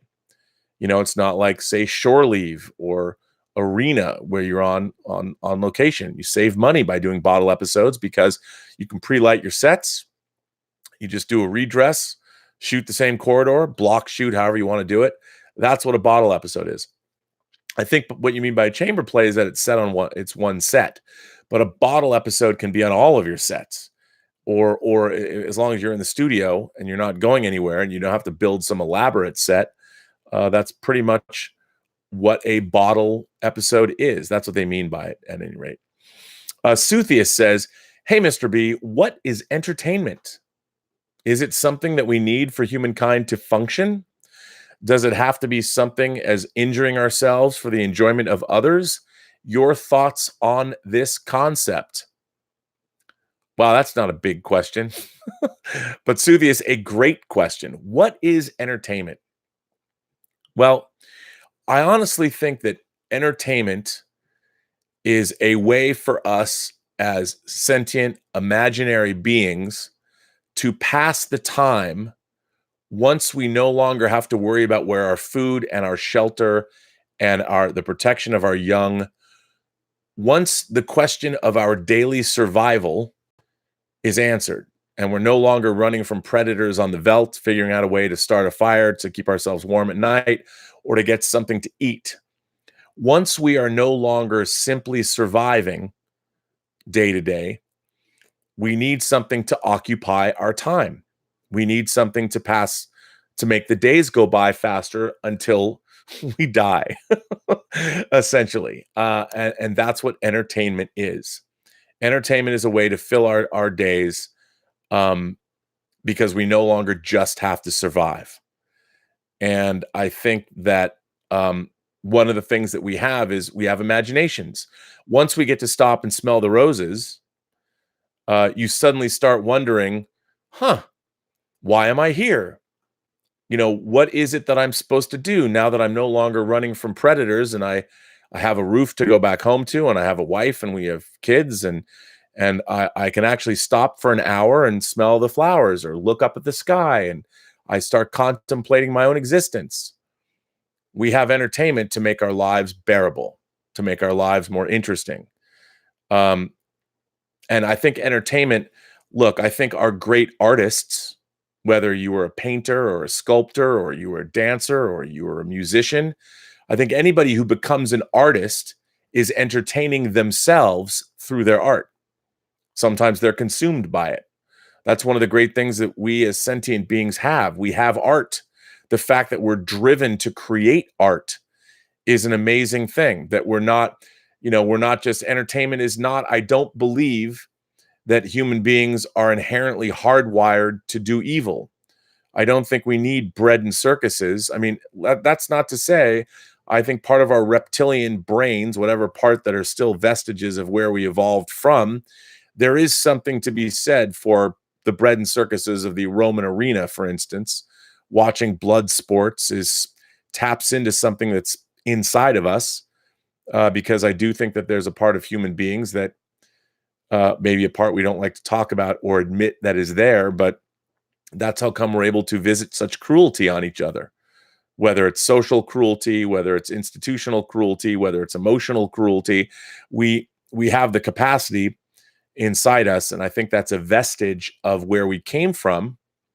It was a necessary vestige, because if we didn't have that streak inside of us and we were docile people that believed in pacifism and only eating vegetables, we never would have survived. Humanity wouldn't be here. So we needed that element of our personalities that allowed us to kill. And when we're not running from predators and killing predators and eating them, we would use that to turn on one another. Not such a good thing, but it's, I think, a function of who we are as people. But entertainment, look, I would like to think that watching other people suffer for entertainment purposes in real life, I think, is inherently wrong. I think ultimately it takes away what we're supposed to do. Is we're supposed to continually evolve as people. And I do think, honestly, if you want my hippy dippy, my own personal Robservations philosophical belief about what mankind is eventually supposed to do, whether you believe in God or not, I really believe what mankind is supposed to do, our function, and stop destroying ourselves, stop our planet from being destroyed, and we are supposed to move out amongst the cosmos, and we're the ones that are going to document that the universe is actually here. And we're going to eventually meet up, if we can survive, we're going to eventually meet up with other sentient beings that aren't going to look anything like us or think like we do. Maybe they will, but probably not. And we're going to start the process all over again. The evolutionary process that, if we assume we don't destroy ourselves and we do reach out into the stars and we are able to save this cradle of civilization from being destroyed from pollution or overpopulation or overfishing or whatever, if we can do that, if we can't, I think the universe is a self-regulating mechanism. Self-awareness and sentience, part of the universe's way of making sure that the universe doesn't want us around if we can't be the custodians of our own planet. And you know what's great? I mean, look at the Earth. Think about the Earth. The Earth is not really a very hospitable place to mankind. It's covered mostly by water. And how far can we survive in the water for any length of time? A minute? we can't go into the water and go down very deep without breathing mechanisms. And even if we have breathing mechanisms, we can't go down very far without being crushed by the pressure, unless you're in some kind of a submersible and you can go to the bottom of the Mariana Trench, right? We can't climb very high on mountains. How many people died on Everest just last month? Can't go far up into the sky because there's no air to breathe. So you'd think that the Earth would be hospitable. You know, if God created the universe in 6 days or created the Earth in 6 days, you'd think that the Earth would be a more hospitable place for human life. But if you think about how many places on our own planet can kill us, it's amazing we've evolved to be the dominant species on this planet because we can habit so little of it. Really. I mean, can't go very high and we can't go very low. So it's amazing that we're here at all and that we're still here. But I think that great entertainment, while it does help us pass the time, it also educates us, it also uplifts us, and it also points us in the direction of what we can be as people, what we can be as a race, what we can be as a species. And that's always what Star Trek did for me until the last decade, where Star Trek has been mired in darkness and horror and death and torture and awfulness. That's what Star Trek has become. That wasn't the way it was when I was growing up. Star Trek was about people I wanted to be when I grew up, and they were doing things that I wanted to go do. I don't feel that way about Star Trek now. All it is full of a bunch of douchebags that I think can't do their jobs, and I certainly am happy that I'm not going anywhere with any of those people because they're all fucking idiots. And I would really like to watch a Star Trek show that puts a smile on my face and once again fills me with a sense of wonder and makes me wish I could live in the 23rd or 24th century and hang out with these people because they're the best of the best. Why can't they make a Star Trek show like that? Jean-Luc Picard used to be that guy. He used to be a guy we want to hang out with. Is he going to, that's the true test. When we meet Jean-Luc Picard as he is going to be portrayed, even though it's Patrick Stewart again, are we going to want to hang out with that dude? Is at the end of the first season of the Picard series, are we going to want to be in his proximity again? That's the true test for me. I don't want to hang out with the Kirk, Spock, and McCoy that we saw in the J.J. Abrams movies. Maybe McCoy. I'd go drinking with Carl Urban's McCoy. But Kirk and Spock are both douchebags. They don't deserve to be where they're. I mean, Spock is a hothead who cries over his mother and hits his commander on the bridge because he gets angry. Kirk's an idiot. I don't want to be with those people. I want entertainment to uplift me. So I don't know if that answers your question, but a great question, Suthius. A great question. A great question. Thank you for asking that question. See, thought-provoking here on the on Robservations today. Suthius asked another question. The best part about traveling to countries such as Cambodia or Vietnam? Street food. Sure, some aren't as clean, but what place is perfectly clean? Am I right? I wish we had more street food here in the U.S. Well, we have a lot of street food in L.A. We call it street meat. And I agree with you. I mean, I think the rise of the food truck is part of that. You know, I think that I love street food, to be honest. I think street food cooked, there's something romantic about it. There's something fun.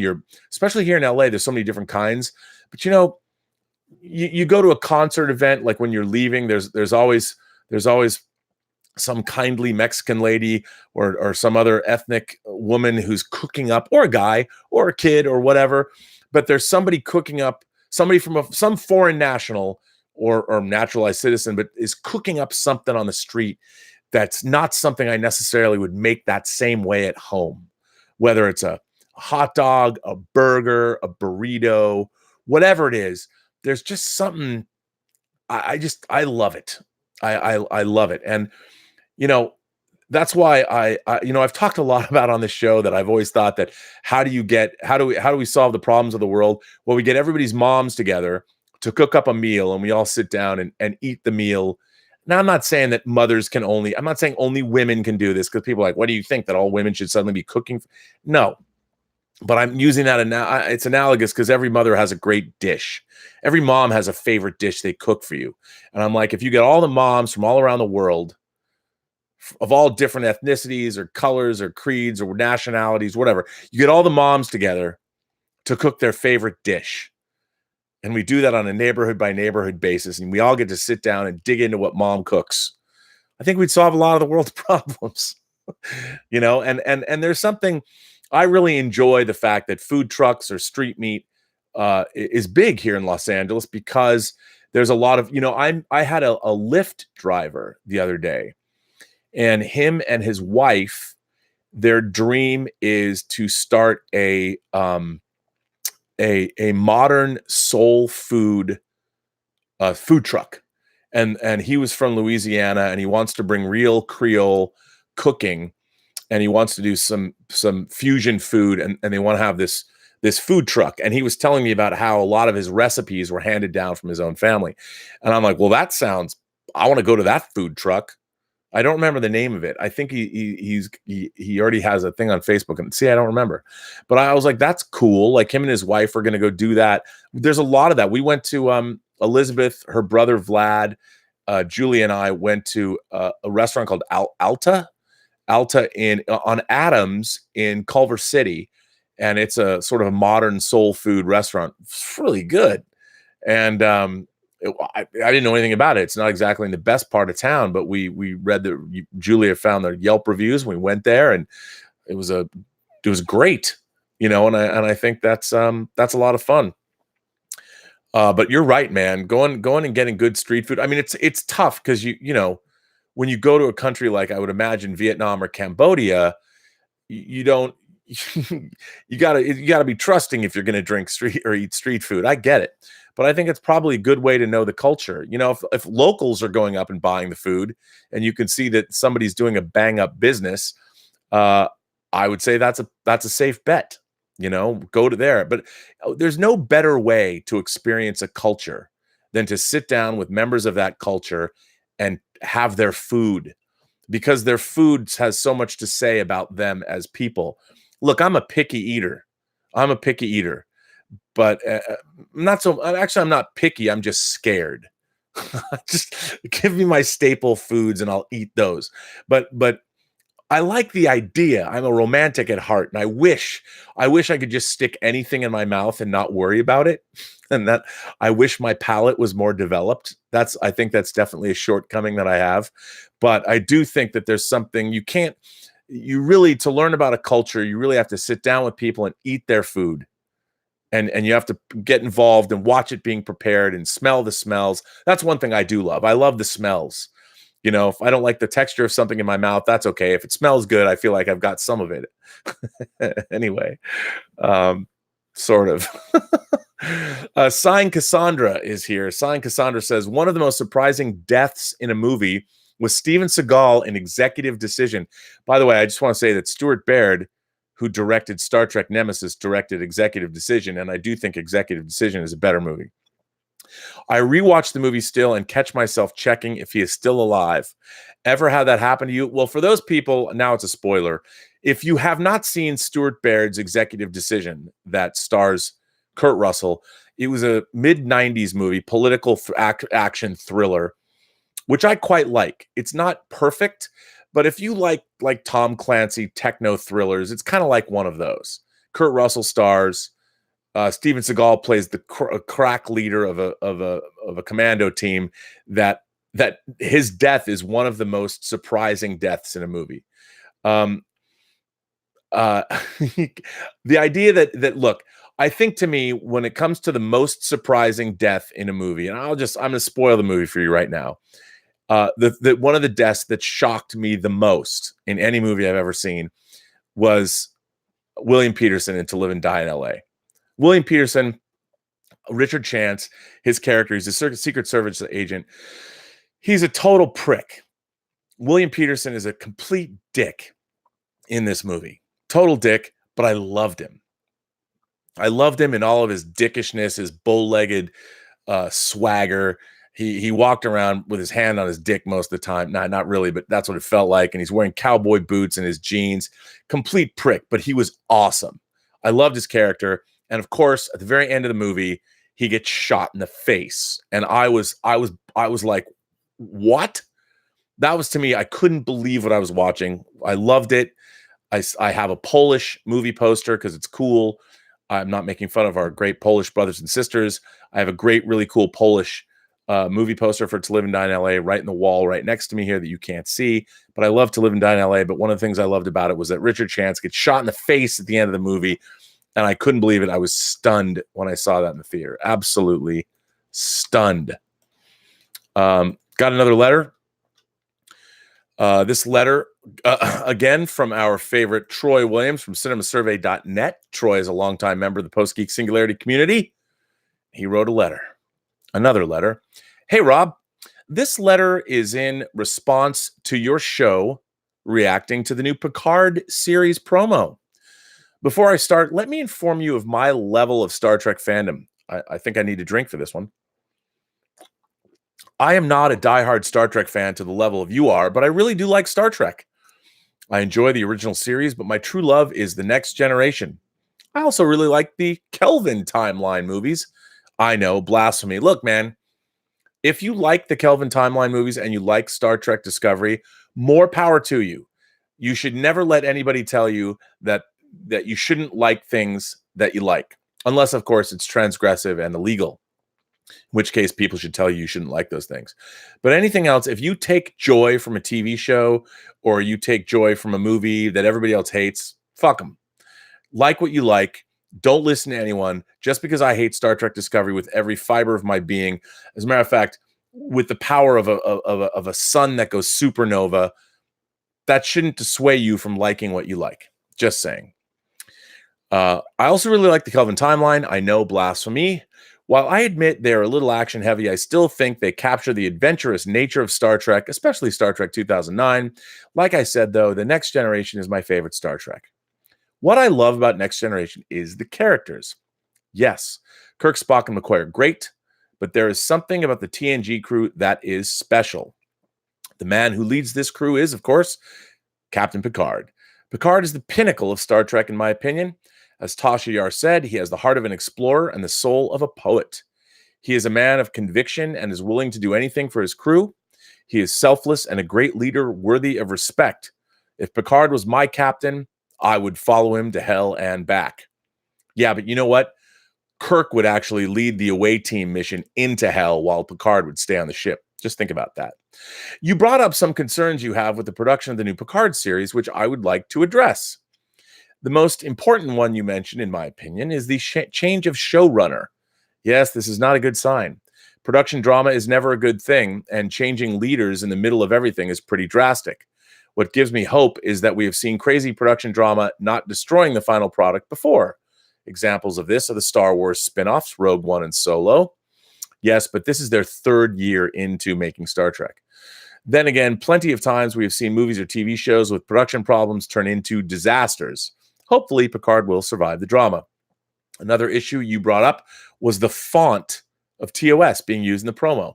While I do understand the frustration of the fonts not matching up, I don't see this as that big of a problem, but it does show a lack of attention to detail, but at the same time, it's just promotional material.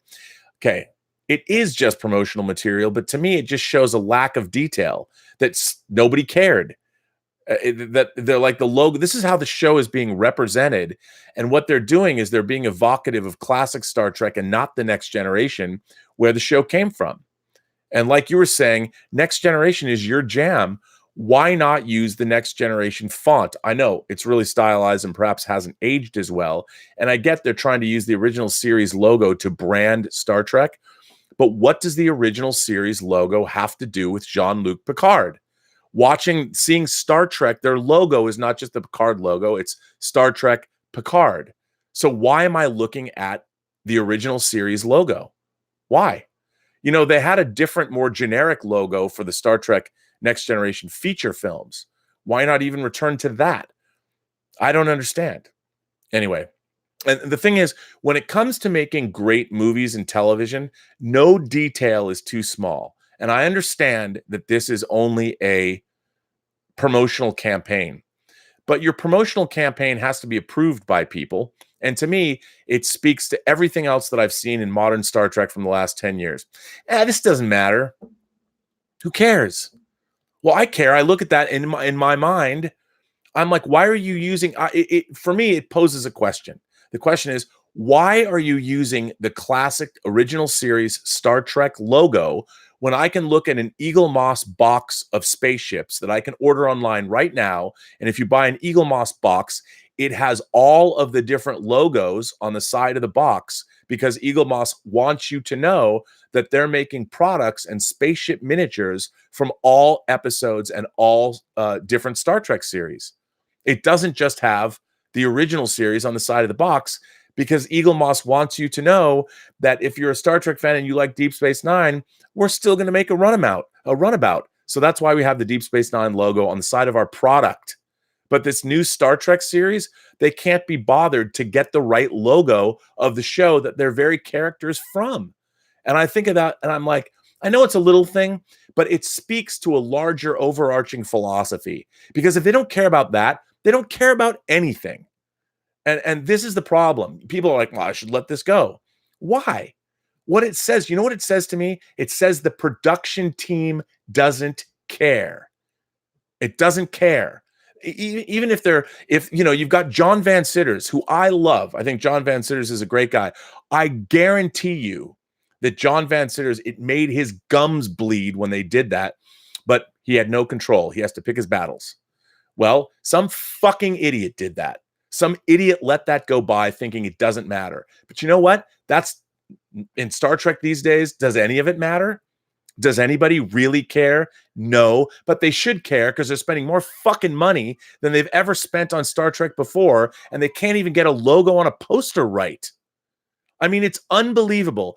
When I was working on the Star Trek, if I had put the wrong Star Trek logo on anything that I had done for the Next Generation Blu-rays, it would have been kicked back, and I would have had a note from legal saying, you know what? You got to change the logo here. I've worked for CBS. I know how much they put in terms of how much they care. This says to me that the level of detail that there used to be is gone, that nobody cares. And that's what irks me to no end. I mean, especially when you watch the care that they over literally across town over at Star Wars, when you look at the care they've put into the Mandalorian, even from the one clip they haven't officially put up, I'm like, why is there nobody making Star Trek who cares enough to do something on their key art? When, first of all, remember, their first bit of key art that they show us for Picard, they have the original insignia, the crew insignia from the Enterprise, from the original series that's grown into Picard's vineyard. Well, that logo, that chevron never appeared in Next Generation. It was not there. And yet they put that, somebody's like, ooh, we're going to do this. Well, why would they do that to celebrate a Picard show? The logo that you would see would be the communicator pin that everybody's familiar with, that served as the logo for Next Generation. The chevron that had the extra oval. But no, they didn't do that. And I sit there and I look at that as a long-term fan, and you know what that says to me? It says they don't care enough. And that's the bummer about Star Trek. Nobody who's taken or worked on Star Trek, who's taken over on Star Trek, Kirsten Byers, I mean, I'm sure Kirsten Byers goes home every night crying and wants to pull her hair out because she's dealing with a bunch of people that don't give a fuck. And that's what we've had to deal with for Star Trek from the people making Star Trek for the last 10 years. I feel like I've gone on a John Campea rant. I haven't even finished your letter yet. All riled up, and I'm swearing I'll probably get demonetized for this video. Something interesting you were talking about was how the Starfleet uniforms in Picard are the TNG era style instead of the uniforms that they had moved on to. Again, I can see how this is annoying, but I don't see this as that big of a deal either. In my headcanon, Starfleet just decided to go back to the style they used before. They do look better, after all. You know what? Here's the thing. If you're going to do something that's set 25 years later, why would you go back? Do we go back and, well, perhaps the 80s is back and, you know, those big padded shoulders are going to come back into fashion. And you're probably right. Fashion that goes around comes around. But why can't they design a new uniform for Starfleet Academy members, Starfleet cadets? I mean, and make them fit correctly as well. I get what you're saying, that it's not a big deal, but you know what? Again, it speaks to an overall aesthetic that you don't have anyone at the fucking top who knows what the fuck they're doing. There's no showrunner who's getting all of these things going, yep, nope, can't have that, can't have that, can't have that. There is nobody in charge that knows what is supposed to be happening. And so we're getting what we've been getting for the last 2 years from modern Star Trek, a bunch of gobbledygook with no singular unifying vision. Really, it makes my gums bleed. Sometimes it makes me want to stick a revolver in my mouth. Not a revolver, but maybe a phaser that would stun me and take me out of my misery. About the vineyard, this is a little tough to comment on since we haven't seen the series yet. All I can really talk about is what I'm expecting out of the series, which in all honesty will probably be dead wrong. From what I'm picking up from the series, it seems as if something has happened to Picard. Of course, something dark and sinister, because you know why? That's easy to do. Every single frickin' story that we've seen since the dawn of time. I get it. It's easy. That's another thing. It's easy. It's dark. Let's make it go dark, because no one's done that before. I mean, let's see. We just saw Patrick Stewart go dark in Logan, which was a riff on Unforgiven. I mean, you know, anyways, let me get, I'm sorry. Your letters got me all riled up, which is probably good and bad. Perhaps something with the Borg has come up again, or maybe his brain condition from All Good Things has become a problem. Regardless of what has happened, Picard has decided to leave Starfleet, as he should. Why wouldn't he? You know, you don't stay in the military forever. Where then does Picard go? Home. Was the vineyard in Le Bar, France, home? Was that really his home? What we've seen is that it wasn't his home. Though he's been a man of adventure after whatever caused him to leave has happened, he needs to go somewhere where you can find peace. And I think that for him is that vineyard, or so he believes. Look, I can get behind that. But you know what? That's not what the show says. Dr. Quace, who we met in the episode The Chase, I think he'd go off and become an archaeologist. I think Picard is a man of the stars, but that's just me. I'm hoping you're right. I think this is sound. I think what you're saying is probably correct. It's also the easy way. He will try and find peace in the vineyard, but he will start to become restless to roam the galaxy again. His explorer's heart will cry out to see something new, and eventually he will have to give in. He will come across a mission from Starfleet with a crew of incompetent people, which he will take because adventure is what his heart desires, even if the people he will work with are subpar. Through Picard's leadership, though, this unqualified crew will be inspired. Picard will earn their respect, and they will want to better themselves. They will become a crew that is worthy of being part of Starfleet. Well, what you just described is great, right?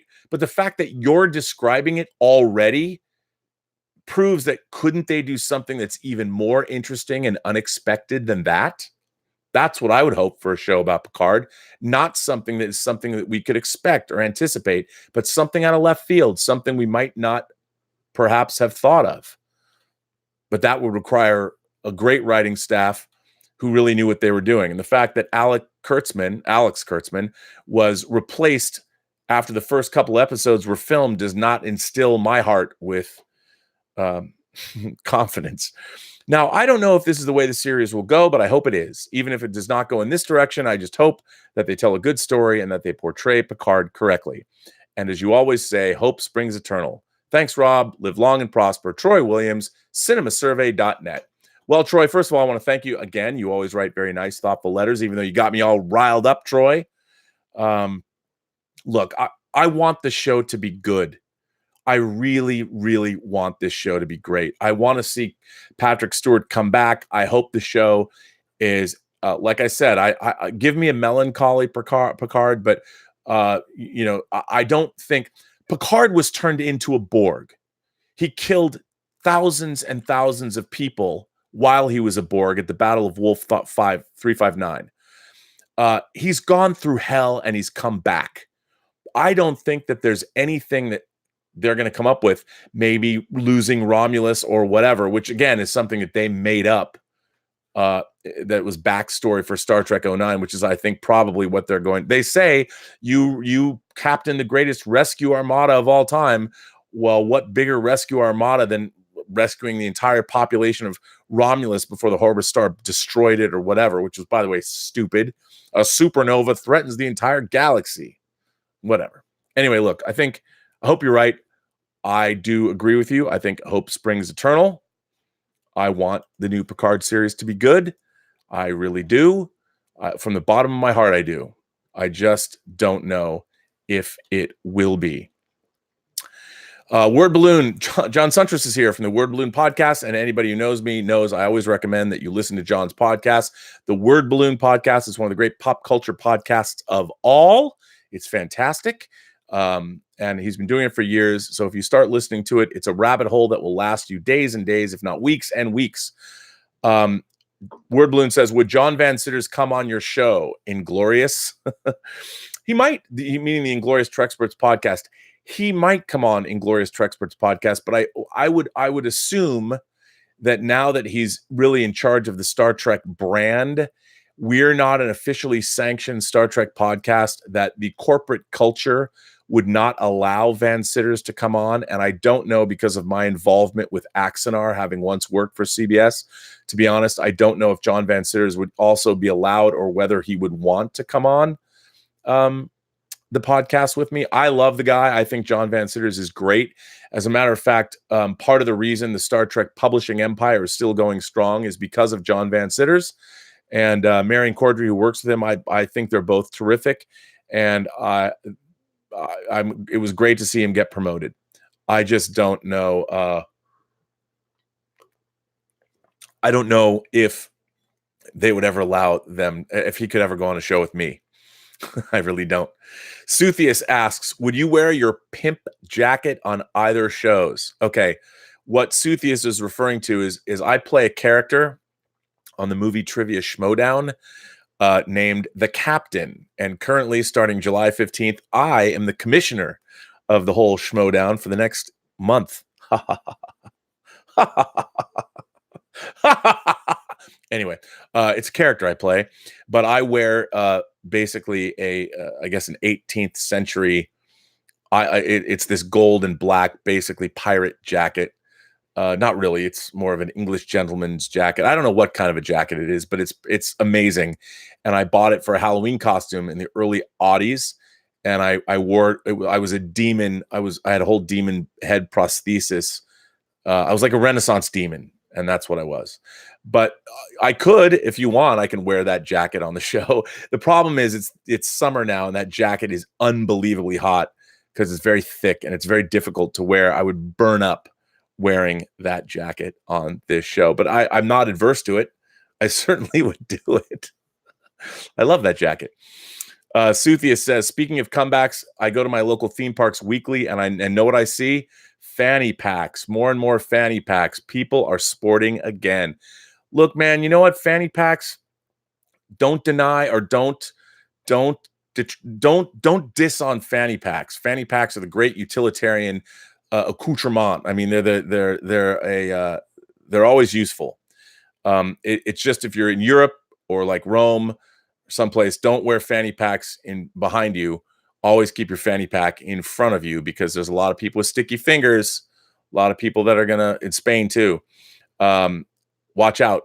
But fanny packs in amusement parks, I guess that's a good thing. Who doesn't love fanny packs? I mean, they don't look so good, but you know, fanny packs, I don't necessarily have anything against them necessarily. Let's see. Where am I at? I got one last letter. I think I shall see. I believe I've got one last letter. I'm going to read you this last letter. Oh no, wait. I've got two letters. I've got a letter from you, Stubble McShave. I have a letter from Stubble McShave. Here it goes. Hi, Rob. I had a discussion with a friend about what is the worst thing that could happen to a character in a story. He said that a character dying is the worst thing that could happen to him or her. I maintain that for me, a character dying is about 2/3 up the scale of worst things that could happen. The interesting thing about characters dying in a story is the effect it has on the world and on the remaining characters. As a caveat, I will say this. Remember, we're talking about storytelling here. In real life, death can very well be the worst thing that can happen to a person. I can think of several things which are worse than the death of a character in a story. It usually has something to do with the loss of freedom and being forced to do things against their will. It usually has an effect on the character after the incident and changes the character. It can be something like you being forced to injure a friend because someone else has power over you. An example of this would be a hostage situation where the villain threatens the life of someone you love unless you do something that's abhorrent to you. Kind of like what happened to Dom in The Fate of the Furious, am I right? If you want to go to a really dark place, it could be being forced to sexually molest a close relative, otherwise the villain will kill someone you love. Wow, Stubble, what have you been drinking? Just kidding. A thing like that is not something that can be glossed over. The character has to look to the other person in the eye afterwards, and although they may have no choice, there's always a trickle of doubt there. Both the characters and their relationship are forever changed. Sci-fi and fantasy have an extra arsenal in this issue, in that there can be mind-controlling effects that make the characters do these things against their will, such as Picard being turned into Locutus by the Borg. One of my favorite examples of this, I knew this was coming, is in the Wheel of Time series, when a character is mind-controlled and is being forced to strangle the woman he loves. He can feel his strong hands tightening around her neck and desperately wants to stop, but he can't. And he's forced to look into her eyes as the life is draining out of her. Things like that change a character forever, and it usually goes to a very dark place. To end this, I will take a cue from one of your other letter writers who ended his letter with Groucho Marx quotes. I will, of course, end it with a Wheel of Time quote, which is, I always say, if you must mount the gallows, give a jest to the crowd, a coin to the hangman, and make the drop with a smile on your lips. Thanks, Stubble. P.S. Since you have the show about something, yours must be the anti-Seinfeld show, since his show was a show about nothing.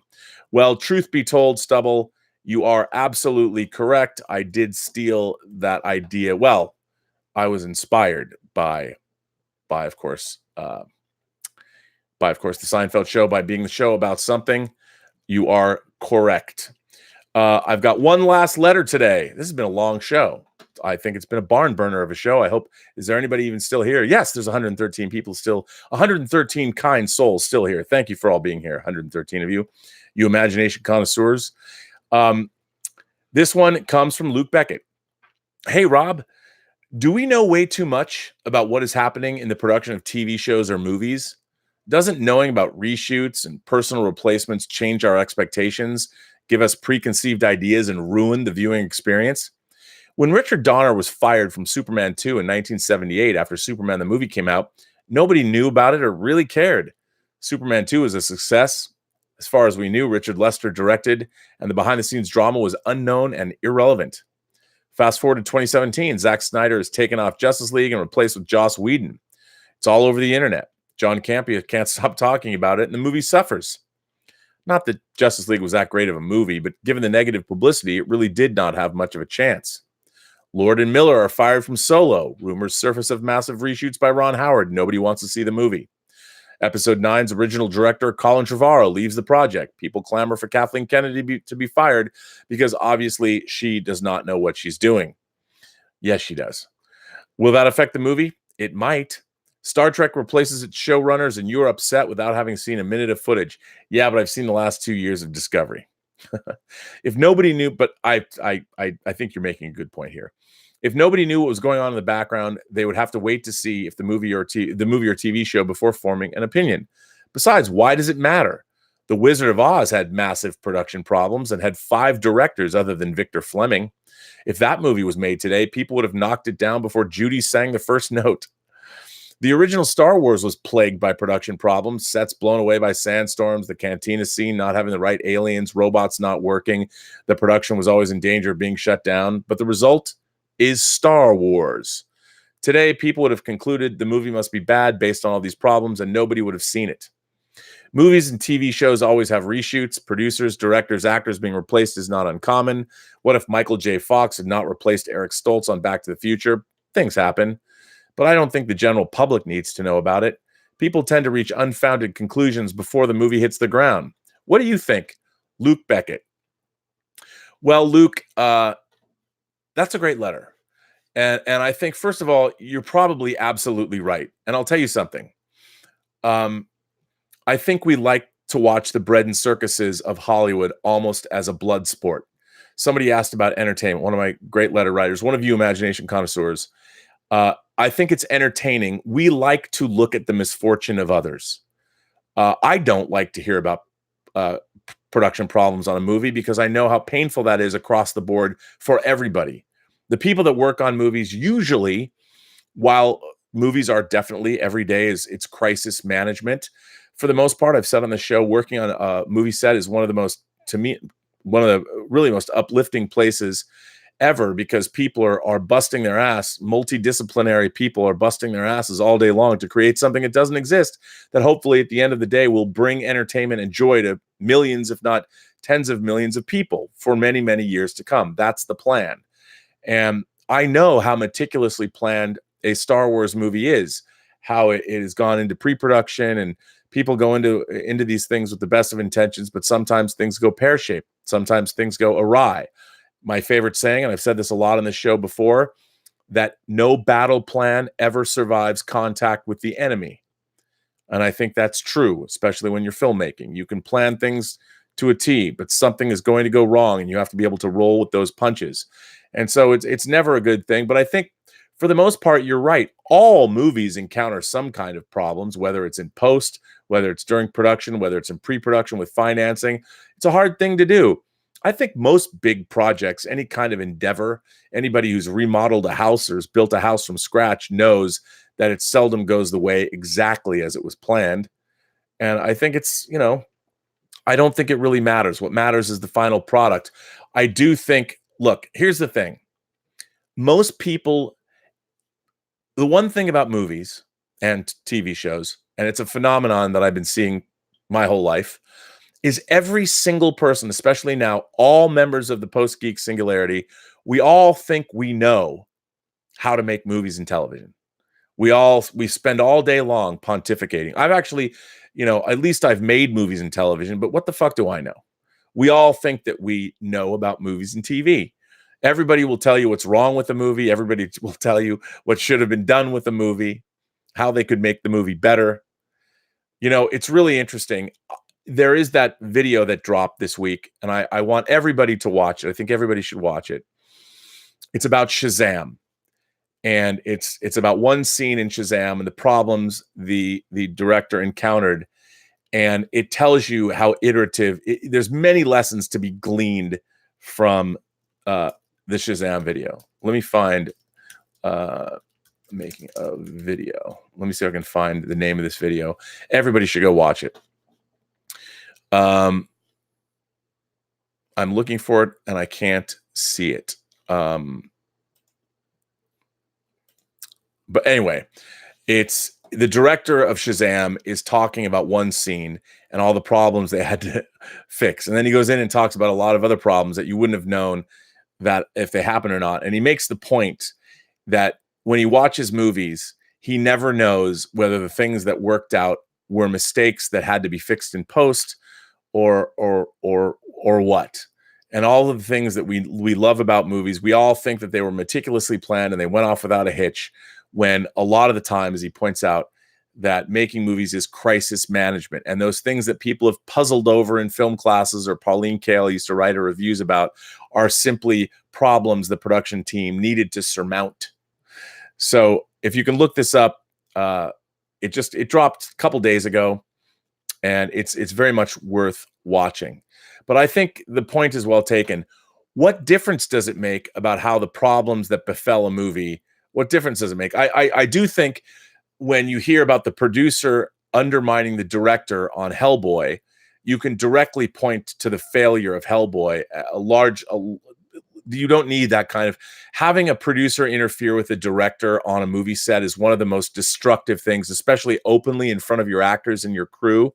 It is one of the most destructive and one of the most irresponsible things that you can do. I've been a fan of Walter Parks since he wrote War Games that came out in 1983, but he should know better. And if he wanted to direct the movie, he should direct the movie. But to undermine your director, which was, of course, Neil Marshall, while you're making a film, you wind up with a disaster like Hellboy, which is unfortunate. I think that Lord Miller's replacement, deep into the production of Solo, I don't know if that would have made the movie better, but there's no reason. Again, it was a big celebrated disaster because let's face it, we all like watching a car wreck. We all like rubbernecking, but I take absolutely no pleasure when I hear about production problems, especially in something that I'm interested in seeing. You know, I was really interested in seeing the movie Supernova. If you want to go delve into a science fiction movie that went totally awry, Supernova did. Multiple directors, including Francis Coppola, and I don't take any pleasure from that. Star Trek: The Motion Picture would have benefited. Now the problems it had where it was locked into a release date, but if they were able to push that date by 6 months, we might have been given a better movie. As much as I love Star Trek: The Motion Picture. So yeah, I think, you know, you might be right about that. I don't think we necessarily need to know. And by the way, most people don't. We sit there and we as fans, we bitch and moan and complain about these things, and we talk about them as if we have any experience, any knowledge of knowing. And what do we know? I think we don't need to know. Unfortunately, that's not the way of the world anymore. I mean, how come we know more about the debacle of movie making than we know about the debacle of our own political system? That's what really worries me. But anyway, that was all the letters, and I think I've gone through all the super chats today. I think I'm going to end this chat. This has been an epic chat. I want to thank everybody for supporting the channel. I want to thank my moderators who are probably thinking to themselves, when is this guy going to shut up? Jim is here. Detective Jim is here. Jim, I'm shutting up now. I want to thank Greg, Mike Bodden, Jim, and Terry for being moderators on this channel and making this the most hospitable geek community on the internet. Between all of my imagination connoisseurs here and all of you members of the Post-Geek Singularity community, whether you're here or abroad or wherever you are, I want to thank all of you for participating and making this community great. Please go to my website, theburnetwork.net. You can support the website there. You can also interact with your fellow letter writers and gentle beings and all kinds of crazy people. You can submit things to the Imagination Connoisseur Gallery. You can send me letters. Remember, please say if you want them read on the air or if I can use your name. So I'm going to bring this chat number 170, Robservations chat, live chat number 170. I can't believe this is still going on, but it's still happening. You seem to still be liking it, so I'm going to stay here and keep doing this. I want to say, remember, actually point to the camera. Only you can prevent forest fires. But remember, every person that you meet has a story to tell you have yet to hear. All you need to do is listen. I want to thank Lucky Tiger for sponsoring these chats. You can go to their website, getluckytiger.com, and punch in PGS for Post-Geek Singularity for 20% off your order. Remember, if you like these chats, please hit like. Please hit that like. Please hit subscribe if you want. If not, you can write me and tell me what cliff you want me to jump off of, but please tell me why and make sure your arguments are cogent and interesting, and I'll read those on the air before I take that leap, I promise. And I will just say this, one last thing. Comic-Con is next week. Tonight, Jeff Gunn's pre-Comic-Con info list party is tonight. If you're going, I'm a guest of honor. I'm sure if I decide to go, Elizabeth and I will be there. We actually went there on our first date 4 years ago. Oh my God, 4 years. This one's downtown. The other one was at the Sofitel Hotel. So there you go. 4 years later, we're still going to the same pre-Comic-Con parties. If she wants to go, I'm just mentioning it to her as I'm saying it right now. Anyway, as always, I just want to say, have a better day.